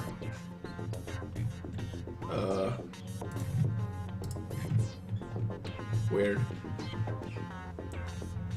Oh, nope, this is the bar. I have absolutely no idea how this teleporter, the layout of this teleporter is. There looks to be something, a revival point. Is this where all the storages and stuff are? Another NPC. Professor Elon Sir's Hunting Challenge Broker.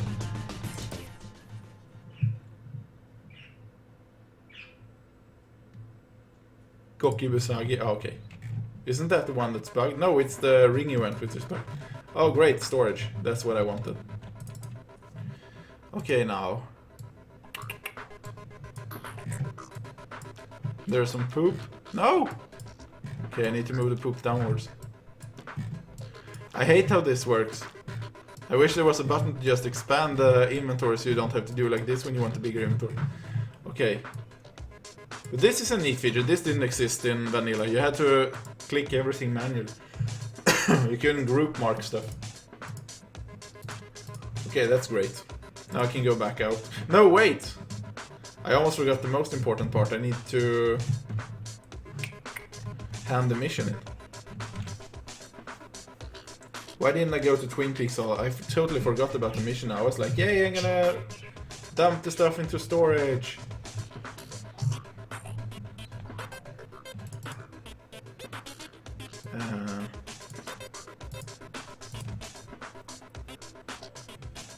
I see so much weird enemy names in this game now. Like Yog Scrub, I have no idea what a Yog is. It's probably on another planet, but still. And in the Hall of Fame list there was a really weird name as well. I don't remember. Togolossi, I have no idea what a Togolossi is. So that's the worst part about... Hello Medina! Aren't you the person from Pizza Hut, if I remember right? Or am I confusing you with another person? I could swear you're the one. Let me see now, which one was it? Lysterium Challenge. There we go. Your information on steering deposit has been sent. Please choose a reward. Prospecting. I'm gonna choose Prospect, which is 3078. Oh wait, I need to check this as well. 3078. 3078, 4261.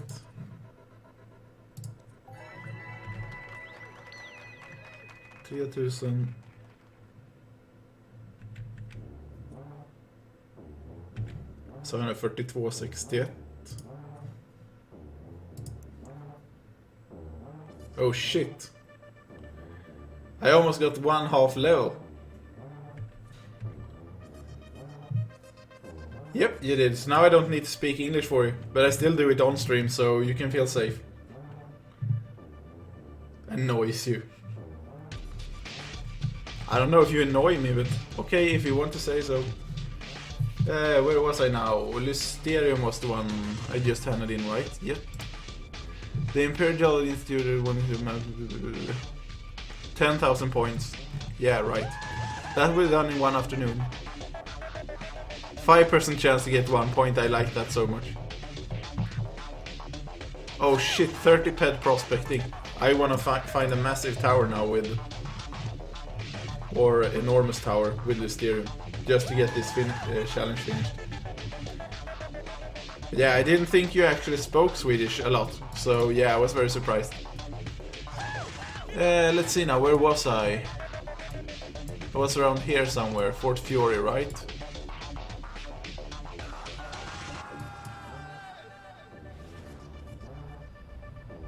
Yeah, this is the one. Ah! Lag. There we go, some advertising in chat. Hey, if you know custom it would be easier for you, but I think other people are more annoying than me. Believe me, I've had a lot of annoying people. People that rage and stuff. Or accuse you of stuff you're not guilty of.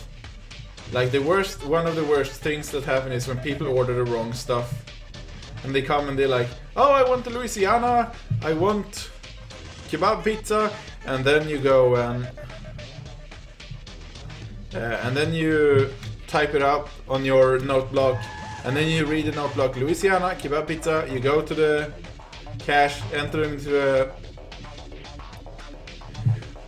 cash register, and then when you come back out to the table, they're like, I didn't order Louisiana, I ordered El Taco Loco, and you're like, no, you ordered this, I have it written on a note, no, I didn't order this, blah, blah, blah, blah. That's like the worst. Or when people get angry for whatever reason. Sometimes people get angry for the most stupid reasons. I mean, I had one customer once that was totally... I don't know what was wrong with him. Okay, I'm not gonna mind here, there are a lot of pfeffoids and crap all over. Or I might just jump a little bit more. Ah, okay. I heard you can buy those in the store though, so you can get a Swedish one. What was I saying now again? Yeah, there was a customer once, and something went wrong with his pizza, so he was like 20 minutes late or something, and then he asked where's sorry, not 20, he had to wait for like 30 minutes instead of the usual 15 minutes. Then he was like, hey, where's the pizza? And I was like, I'm gonna check. And then something had happened, so the kitchen had lost the paper where the order is on. So like, I'm sorry, it's gonna take 10 more minutes, but they're gonna throw it in right now, so you don't have to wait more than that. And after that he got like super furious and started yelling and was like, oh, I shouldn't have to wait this long for pizza. And I was like, oh, I am sorry about that, it's nothing I can do, but they're fixing it as soon as possible. But if you want, you can grab some drinks in the fridge here and we will offer you them for free. And then he started like, and I said that like, oh, you can take them if you want to. And he was like, no, it's okay. And I was like, it's okay. And then he waited for those 10 minutes. His pizza came out and he left.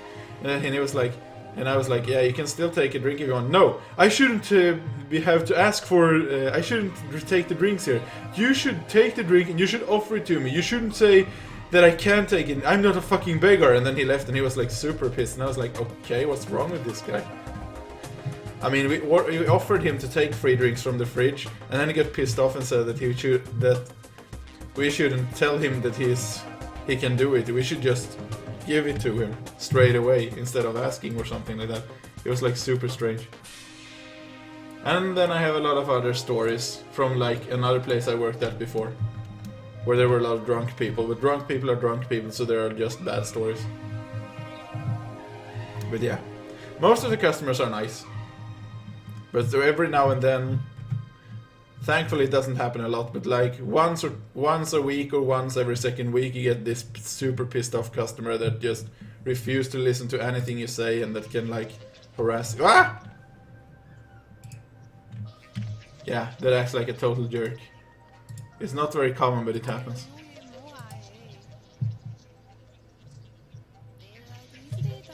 Yep. Sweden is the unsocial land.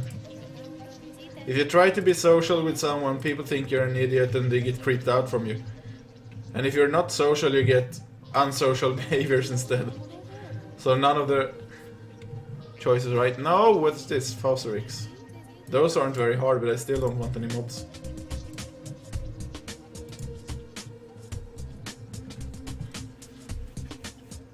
I would actually love to go to England or the US sometime, because people seem much more open there.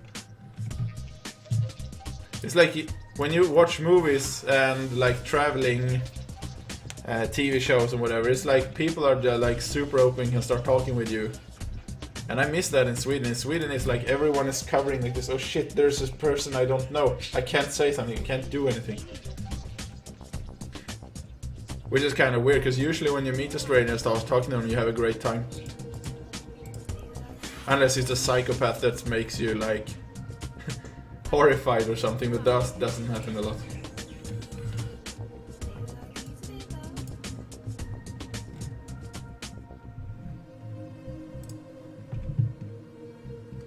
Here we go again. Is this the first one?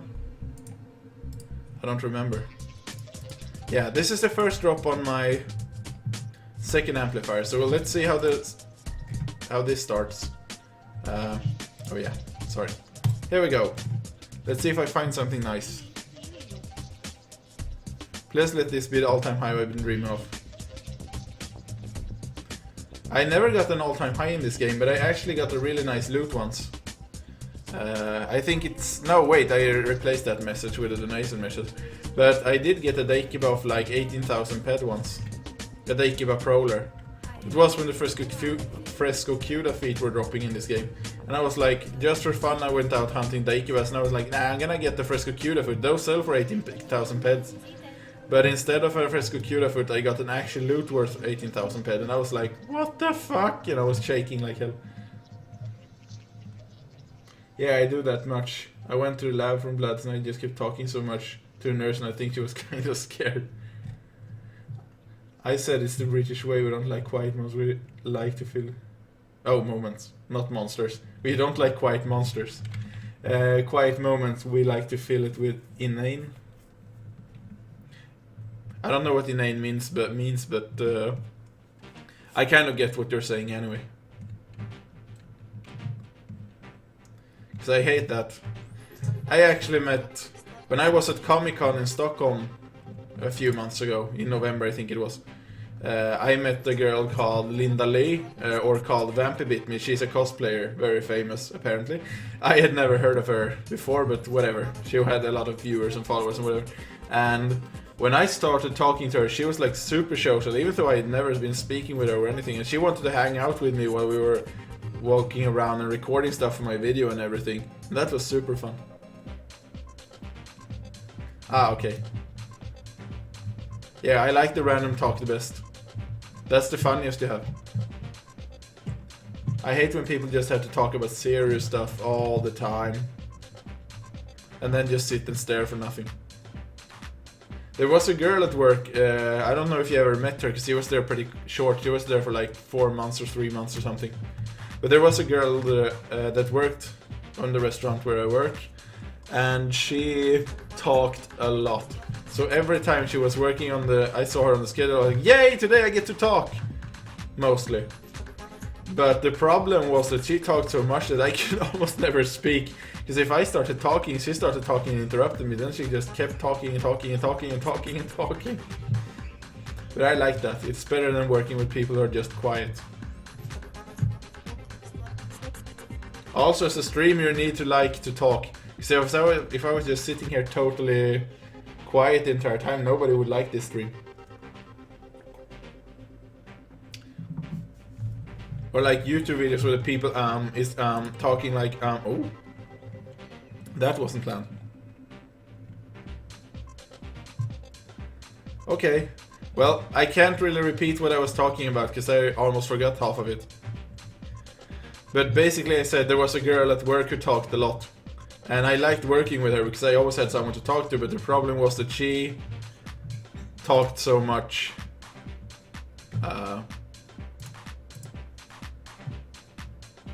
Oh, Prospector level 25. She talked so much that I could almost never speak. And if I spoke with her, she always interrupted me because she wanted to speak, so... yeah. But I do prefer to work with people who speak a lot. And people who work a lot. I hate working with people who are lazy.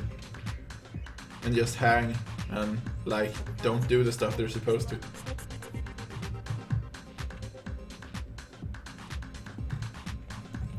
That's the most important thing. Oh fuck, it's a what? Prototype? Is this some kind of noob enemy? Yep, definitely was. It died in one hit. What the fuck, am I running around in a noob area now? That's not good, cause... oh, Billy's spaceship. Cause I'm not gonna find anything in noob areas. These areas are so overmined. I should switch area. I'm not finding anything good here either. I'm gonna drop a few more ones to see if I get something. I would love to get a lot of Belcar. I need 10,000 points. So I have 7,600 roughly. It helped a lot to get that Hall of Fame. I think I finished the entire challenge I had before this one. Just by getting that tower. No resources. I still have 25 viewers though, so those 25 people we have here are obviously dedicated to watching. It's been pretty steady.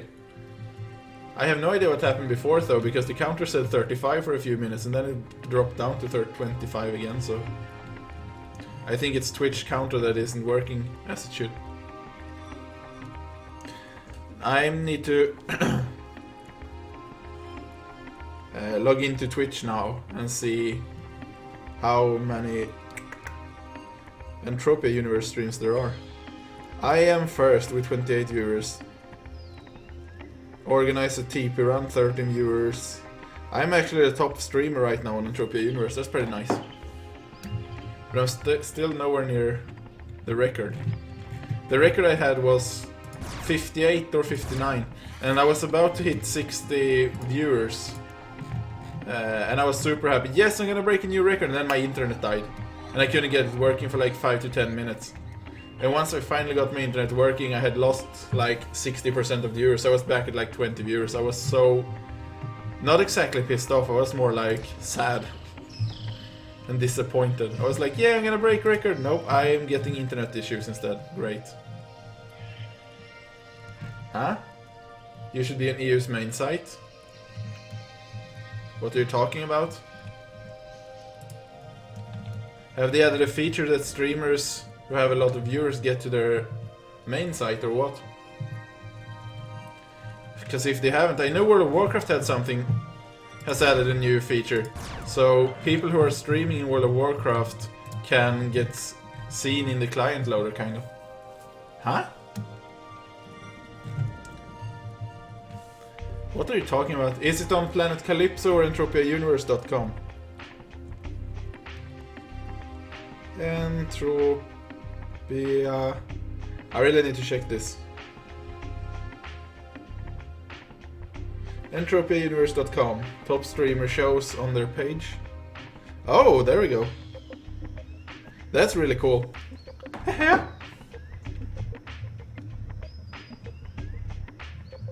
That's really neat. I didn't know they had that feature. I was actually thinking about suggesting that to them, but I think I don't need to do that. It would be much better if it was in the client loader though. Because when they're streaming, because not a lot of people are using their homepage. Whoa, abundant Lysterium stone. Where's the claim? Over there. I really don't like Lyst, but I do like finishing quests in Lysterium. I kind of like Lysterium and Belcar for that reason, because it's much easier to... I kind of like Belcar and Lysterium for that reason, that every time... Sorry, I lost myself there. I like Belcar and Lysterium because it's pretty easy to find, so it's very easy to finish the challenges. Or relatively easy, I should say. I still need 10,000 points on Belcar and Lysterium right now, but it's much quicker than finding like iron and whatever. But that could of course explain why I suddenly have... Why I have people... Oh wait, this is gonna hurt like fuck. Ow, because I hurt my foot a few days ago when I was catching a Snorlax in Pokemon Go. I was coming home from work, I parked my car, and I see this Snorlax appearing like 600-700 meters away or something, I don't know, pretty far away anyway. And I just run like an idiot. Okay, I can't sit like this. And I run like an idiot to get that Snorlax, which was around 2500 CP, because I actually caught it later. So it was worth it. But halfway to it, I'm trying to take a shortcut between a few apartments. And when I get back out on the street, I don't see that the pavement starts. So I miss the pavement with my foot and falls over and smashes my knees into the street. And some other guy at the other end of the pavement is out with his dog, walking his dog. And he looks at me when I'm lying on the ground and I'm shouting, "Ah, fuck!" And I just stand up again, like nothing had happened, and continues running all the way to the Pokemon and catch it.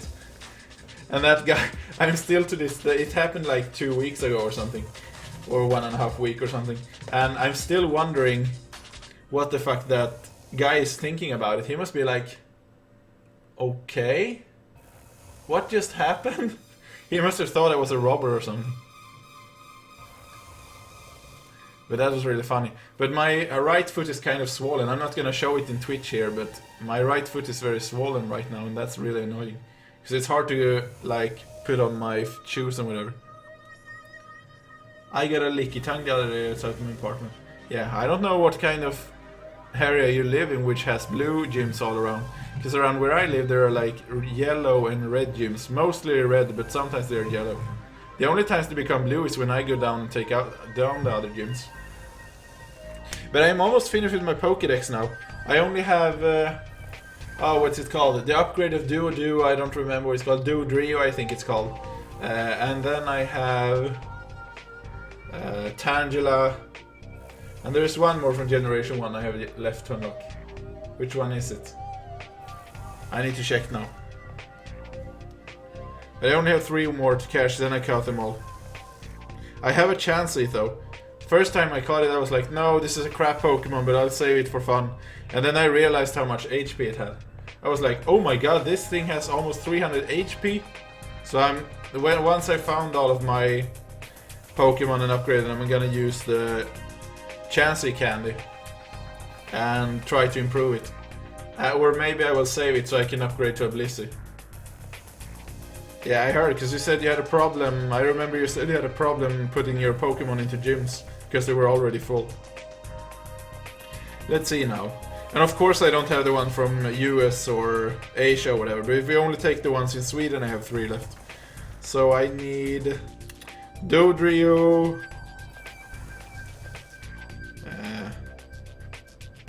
Is that the only one I have? Tangela. Okay, maybe I'm wrong. Maybe I actually only have 2 left, because I can't find the 3rd one. I upgraded Alakazam to Alakazam a few days ago, but it feels like I'm missing something. Dodrio, Tangela. Well, actually, those are the only 2 I have, I think. And I have a few of the baby ones. I have Elekid, and I have Magmar. No, sorry, Magby, I mean. Oh, Pichu. I have Pichu as well, so I have 3 starter Pokemons. Or baby Pokemon, I mean. And I'm soon about to hit... I need like 45,000 XP until I hit level... until I reach level 32. So I was choosing today, should I go out and play Pokemon or should I stream? But I went with streaming because I haven't done it in a long time. And also it's way too cold to go out and collect Pokemon today. Yesterday was a nice day, but I was busy doing other stuff. But I am a game addict. I always give my best when I play a game. So the fact that you need to run around so much as you can do in Pokemon Go is kind of crazy.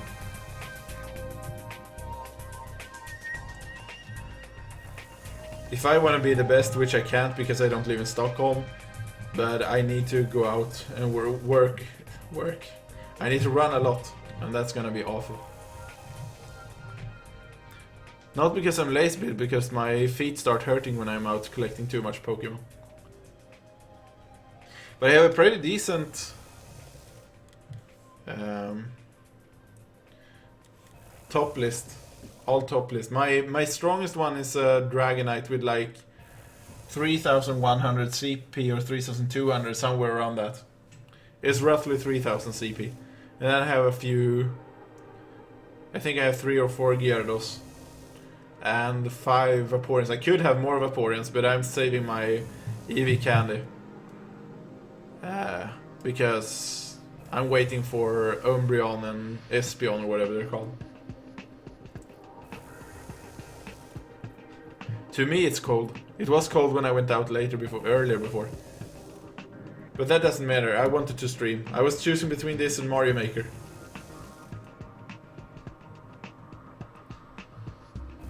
And apparently I went with this. I haven't been streaming this game in a long time, so I thought it was time to do it. But the reason why, I don't know how much you've seen of this game before earlier, Medina, but this game uses real money, so... if you lose a lot of money when you're out... you deposit the money into the game first, or you can earn it in-game, which is really slow, but you can do it, but it's extremely slow. But you add the money into the game, then you use it to do the activities. So if I go out and have a bad mining run, I might lose money on it. So I don't want to waste too much money on this game. Unless I get lucky and profit. But that doesn't happen all the time.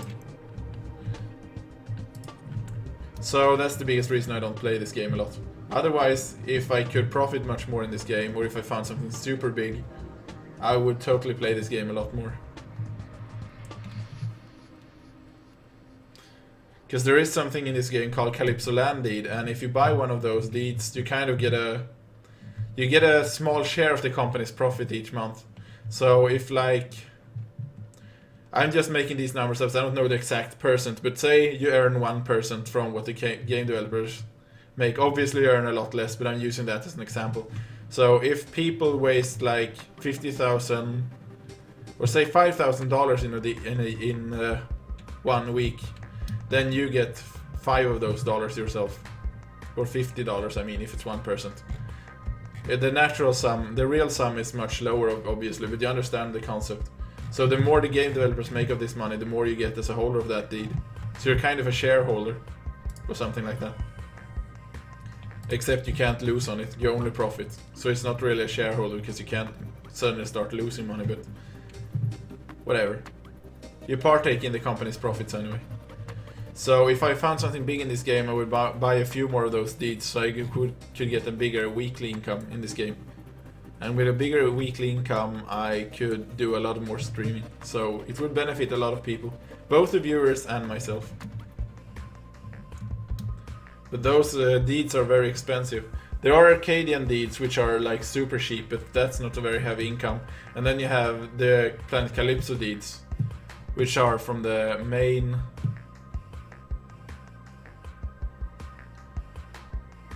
the Planet Calypso deeds, which are from the main game. Sorry, the main planet. And those are pretty valuable. But those cost around like 2,000 ped each right now. And that's like $200 in real cash. Where the fuck am I now? I'm running around on a mountain. So, needless to say,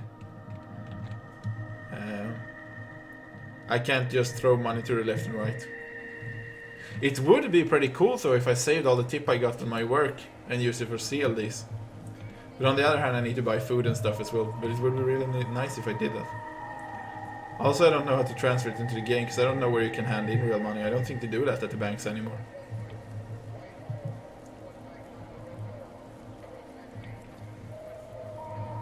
Okay, this seems like a really bad idea to mine, so I'm gonna mine here. Because nobody else has probably been mining here. And don't you dare spawn down there. Whew. It didn't. I don't know where it is. Oh, up in the hillside. This is the best feature they have ever added into the mining in this game. I was so happy when I saw this in the patch notes. You can now summon your claims. Because this has helped me so much when I'm mining. Before this, if something got stuck up there, you just had to get up there somehow. And that was literally impossible sometimes. Now you can just hit the summon button and somehow the entire vein you're mining is moving. Which doesn't make any sense. How big was that? 69 ped. This really doesn't make any sense. You're finding a lot of Lysterium stones in the ground, so you want to dig it up. But the place where it is located bad, so you just move the entire deposit like 50 meters away or something and then start digging. What? If you have the power to move the entire deposit, why not just move the deposit out of the ground and get it over with already? You know, wouldn't even need to be mining like this.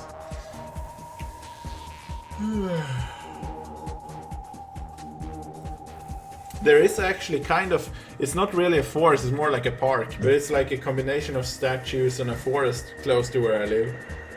And sometimes when I can gather Pokemon and go there during night. During winters I try to avoid it as much as possible when it's cold because it's very slippery. Huh? Robot forces have launched an attack on Forest Lathar. Okay. So, but I have been there in the pitch black darkness in like summer, and I have been there a few times in winter as well when the weather has been good. Heading out, have a great stream. Okay, have a great stream. Have a great whatever you're doing now. Have a great out yourself. See you later, here or on at work.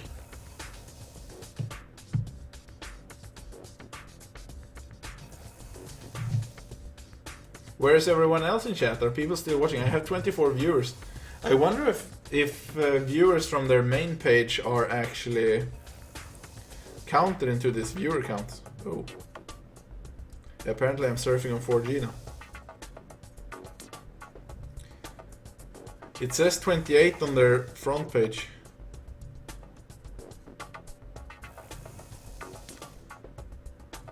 What's this? Oh, so these are other streamers as well. I'm zooming in now and I can see some other people streaming.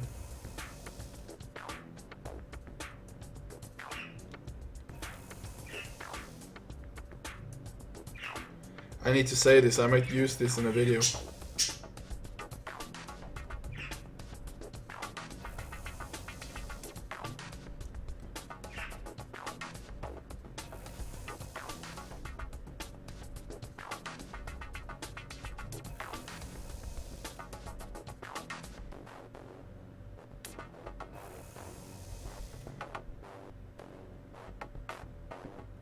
But I really like this feature. I think it's fun that they've added Twitch compatibility to their main page.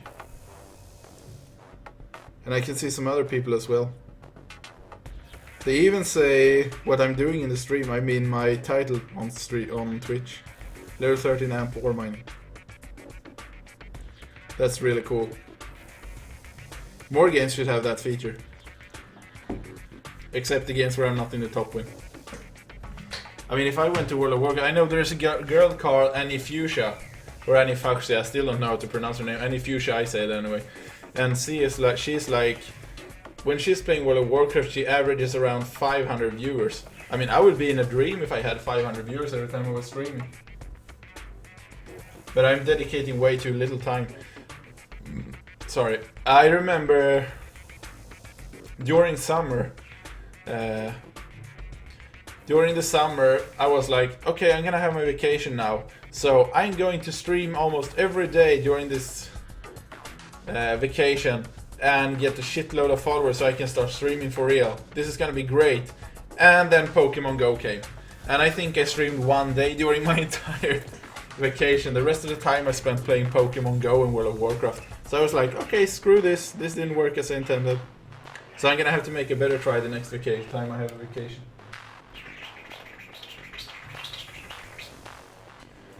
And I still haven't gotten a lot of followers this stream. I've gotten like 4 or 5 followers, I think. I think the record I got was like 30 followers in one stream, but I don't remember if it was in Entropia Universe or if it was in Mario Maker. Because Mario Maker is usually the best game to get to get followers from. This game works if you get something big. I think the time I got a lot of followers was that time when I hit that bell car 7,000. Because then people flooded to my stream and they were like, oh, congratulations, and I got a lot of new followers and everything. But otherwise, Mario Maker is definitely the best game. It's just that it's so tedious for my eyes.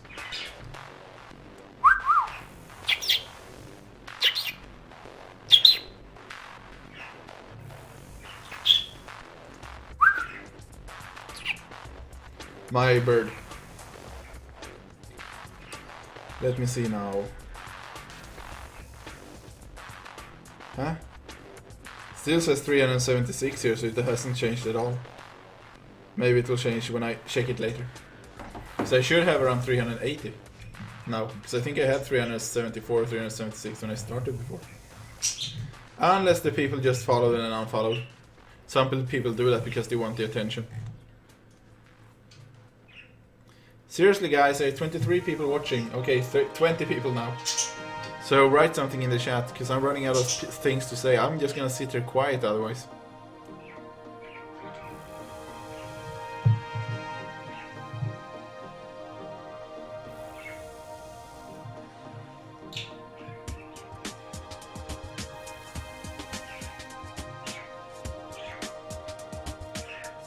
Huh?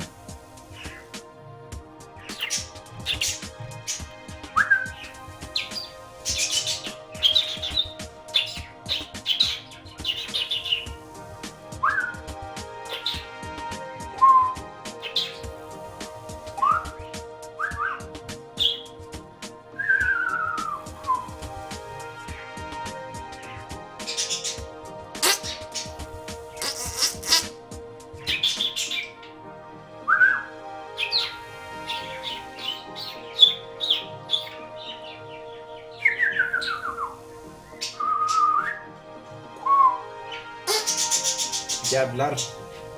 I triggered him.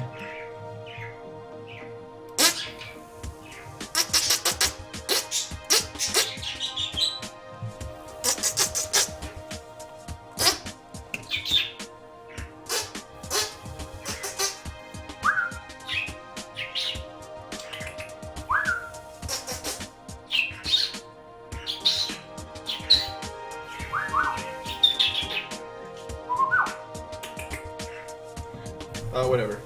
Do you mind PvP 3? I did once, but that's the only time.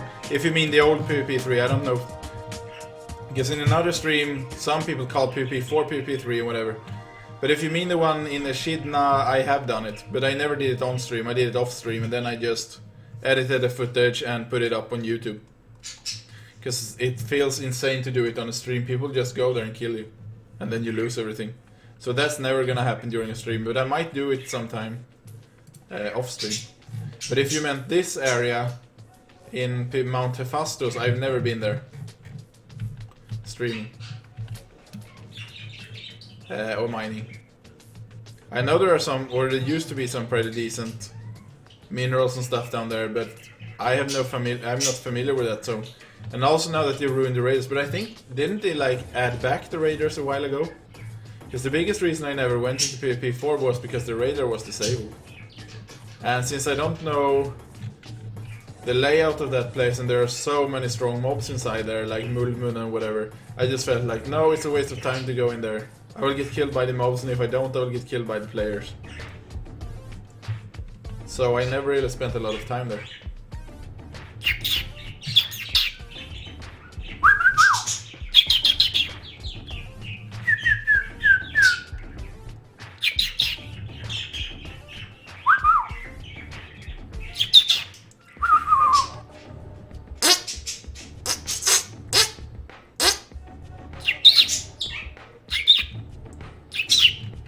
Where am I even going now? I'm running towards Billy's spaceship afterward. I'm still in the Noob area. I might do another run after this one, but if I do, I'm gonna do it on a metro. But it was pretty good the first run I had here. Whoa, abundant. Oh, iron! That's great. Not because iron is anything good, because the market has dropped so much, but I needed it for the mission. For my iron mission, what it's called, mining mission. So iron is very welcome now, even if it's a crap mineral, unless the market value has gone up. Nope, it hasn't. Still around 105. I loved when you can hunt Argonauts all day, because those dropped a lot of iron. I don't know if they drop a lot of iron now. But you could hunt like Argonauts and you could hunt drones for Gaserdite. So Argonauts for iron and drones had Gaserdite, and sometimes they dropped other stuff as well. Because that had so much market value. So you could go and hunt them and break even or profit from doing that. Or at least you would cut your losses very, very much. But then this became worthless, and now it's like unnecessary to even hunt them anymore. Because there are a lot of other stuff that also has decent market value now.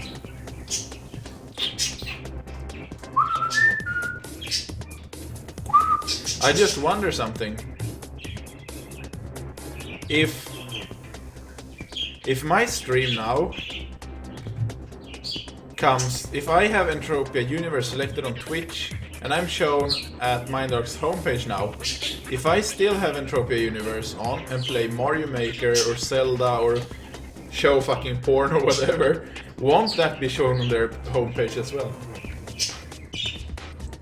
I don't even know what the nanite is. I never heard of it. But shouldn't I be able to like select Entropia Universe and then play a completely different game or show something, a different movie or whatever? So if I wanted to, I could play like, I know there was a lot of people talking about the Russian game, I think it was Russian anyway, that reminded a little bit of Entropia Universe in that it used real money. But that was many years ago, I don't know what happened to it. So if they wanted to have advertisement here, they could just enter Entropia Universe on Twitch and play their own game there to get free advertising. On Mindark's homepage. Because there's no way for the game to detect if you're actually playing the game, I think. So that's something really cool to take into consideration. Think of someone new, never played this game. The first thing you do, they come to the homepage. They're gonna see this streamer is playing Entropia Universe with like 1 million viewers. And then they click it and the guy is playing Mario Maker instead. You're like, what?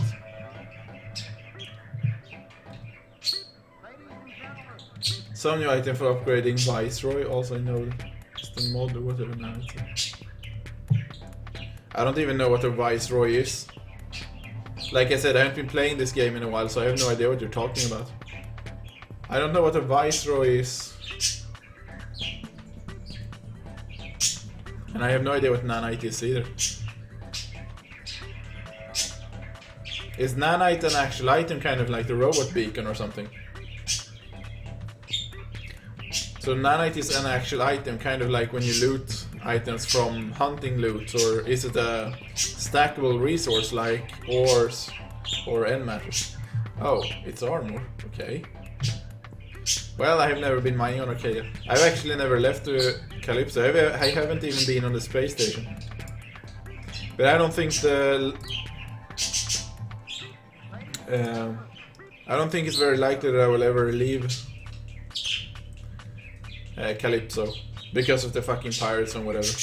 It would be different if you could instantly teleport to component item, okay. But it would be really cool if you could enter a teleporter or a spaceship or whatever and just instantly warp to the other planet without risk of being looted. I know there are warp things currently in game, but from what I understand they are not 100% secure, so. Now my bird has started chattering a lot here.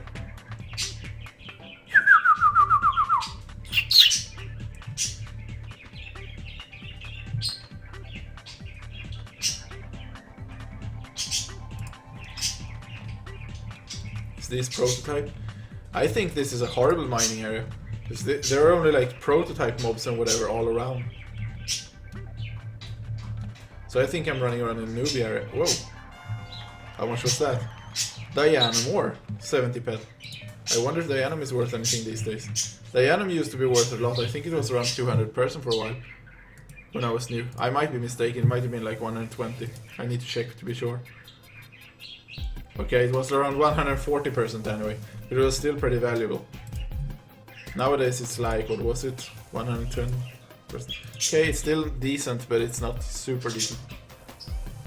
But I like the fact that it's quick to dig up.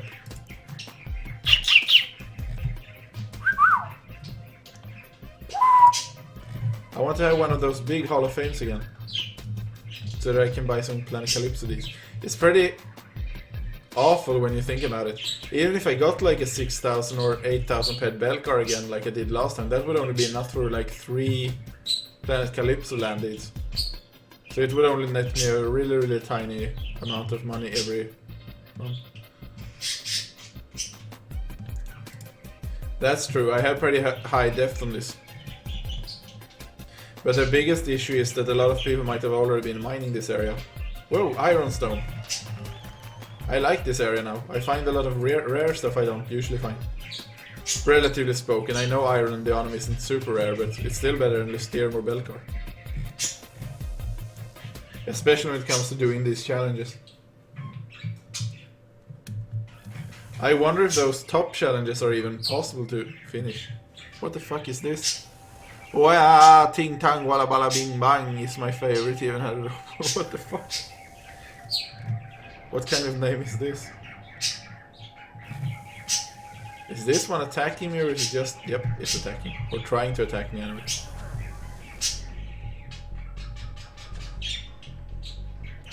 I don't even know if that depth really matters. I think, from what I understand, the depth only decides what kind of... depth only decides what kind of mineral you find, not where you actually find it. So my theory is that if I drop a bomb here and it says 200 meters, sorry, say 400 meters, I might find iron, but if a noob comes here and drops it, it gets exact same deposit, but it might be like Lysterum or something instead. That's just a theory, it might be totally off. But either way, I usually find noob areas or areas with a lot of high valuable minerals where a lot of people mine otherwise to be empty, so... But I really want to upgrade my finder someday. Because now it's definitely very decent, but it's not one of the best. It has 700 average search depth. But I would love to upgrade to try one of those that has like 1000 meters. Nah, I don't know either. There's no real way to prove anything, I'm just theorizing. How fucking big was this iron deposit? Oh, it's finished now. 71 pet, by the way, if anyone wondered.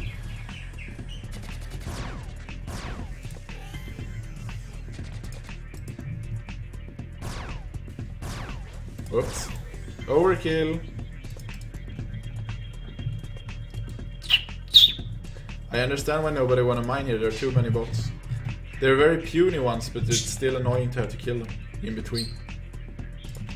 There we go again. I only have a few drops left. I think I've lost in total on this round because this second trip hasn't been very good to me.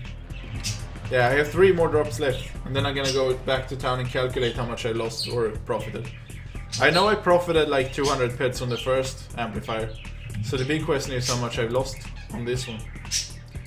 But it seems like... I think I broke even or something. I don't think I can lose now. I think I'm like plus minus 0. But I'm not 100% sure, I need to check first. I might do another run as well, if anybody is interested and want me to do a little bit more mining, I might buy 2 more pros. Now I said it again, I mean amplifiers, not 2 more pros, obviously. What did I find now? Abundant Dianum. But Dianum is pretty nice. It had It had a market value. It's not a good market value, but it had a market value. Where am I now? Oh, east of Billys. I need to try to remember this area. I should really use one of those map tools that people are using to keep track of what I find. So I've had 2 Dianon finds now in like 10 minutes or 5 minutes or whatever. So that's not very common. I don't really run into Dianon a lot otherwise. There is something that's crashed. Is this a quest area with... where I need to go for a sunken ship or something? I need to check out that smoke. But not before I dropped another probe. Only one left after this one.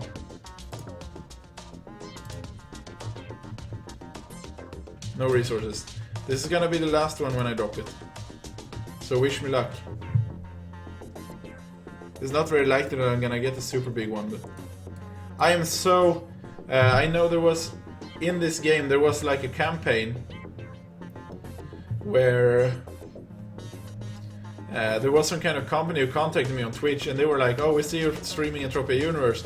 Do you want to get some free items to hand out in your streams and blah blah blah blah. And I was like, okay, this is a scam. So I just ignored them. And then I later found out that a lot of streamers were doing that and that was actually legit. And I was like, fuck. Because that sounded like a real fun thing to do. To sit in a stream and give out free stuff to the watchers. That would have been really awesome. So I'm kind of sad that I didn't jump. And afterwards, when I realized it was for real, I was contacting them. I was like, hey, wait, was that for real? Wanna get back to me? I can do that again. But then they just ignored me. And I haven't heard a word from them since.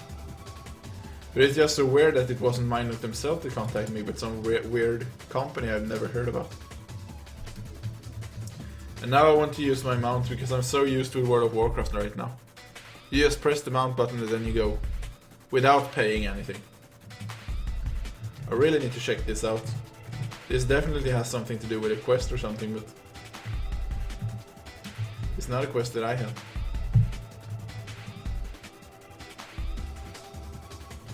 Has anyone in chat been doing this quest or whatever this is? It looks like a crashed robot ship, so... Nothing in... Oh, there's another one. This is really nice. Is this the robot attacks they're talking about? So I haven't experienced any robot attacks in this game yet. Since I haven't been playing a lot. I used to experience the robot attacks in vanilla or whatever. Which was basically just a shitload of robots attacking a city. And... some random stuff. Some random ships appearing. Is this signature analyzer? Yep, this is definitely for a quest. You need to remember. Oh, this is a robot beacon. Or something like that.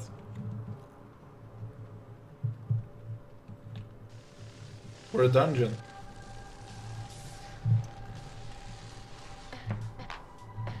What's this? Oh, it's just... Yeah, it's just... light. Thought it was a parchment or something. Okay, I'm gonna go back to town soon. After I've explored this little thing. Okay. Ah, crap game, I can't walk up on top of it. Okay, I'm heading back to town now. T. I just hope I won't end up in the middle of nowhere again. I wish I knew which quest led here though. Or robot beacon or whatever it is.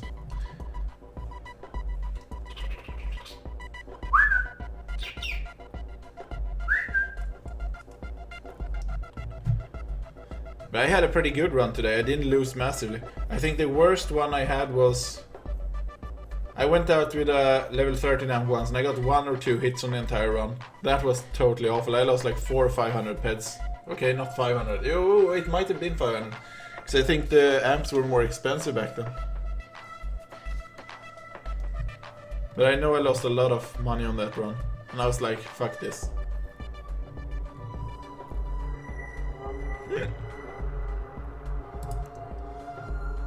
Angelic Grit 12,000 ped. Ironstone 9,000 ped. I want to be in that list.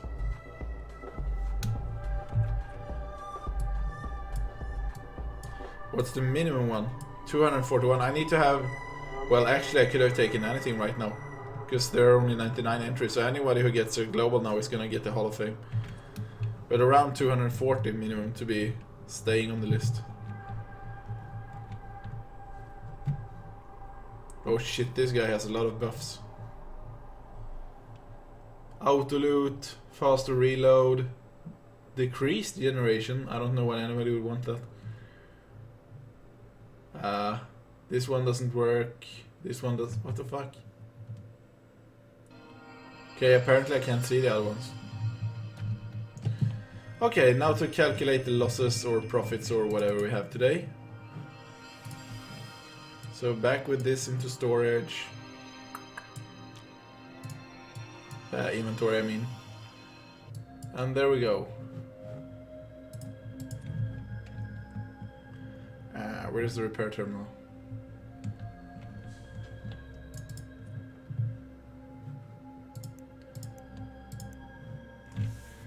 Uh, 22.91 decay. Or I should remove the weapon because that's... I'm calculating that separately later. But tools and... Oh, and the mine force, of course. So 21 point...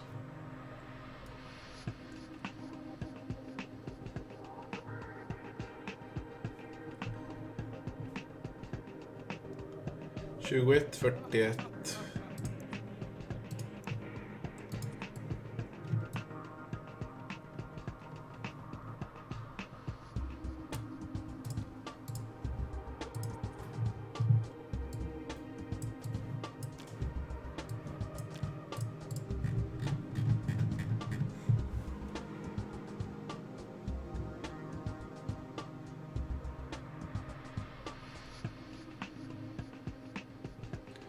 Minus 21,41 minus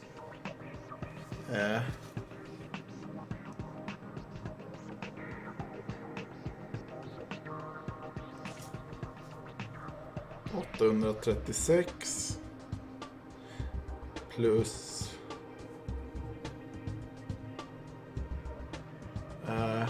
vänta. I forgot something. There we go again.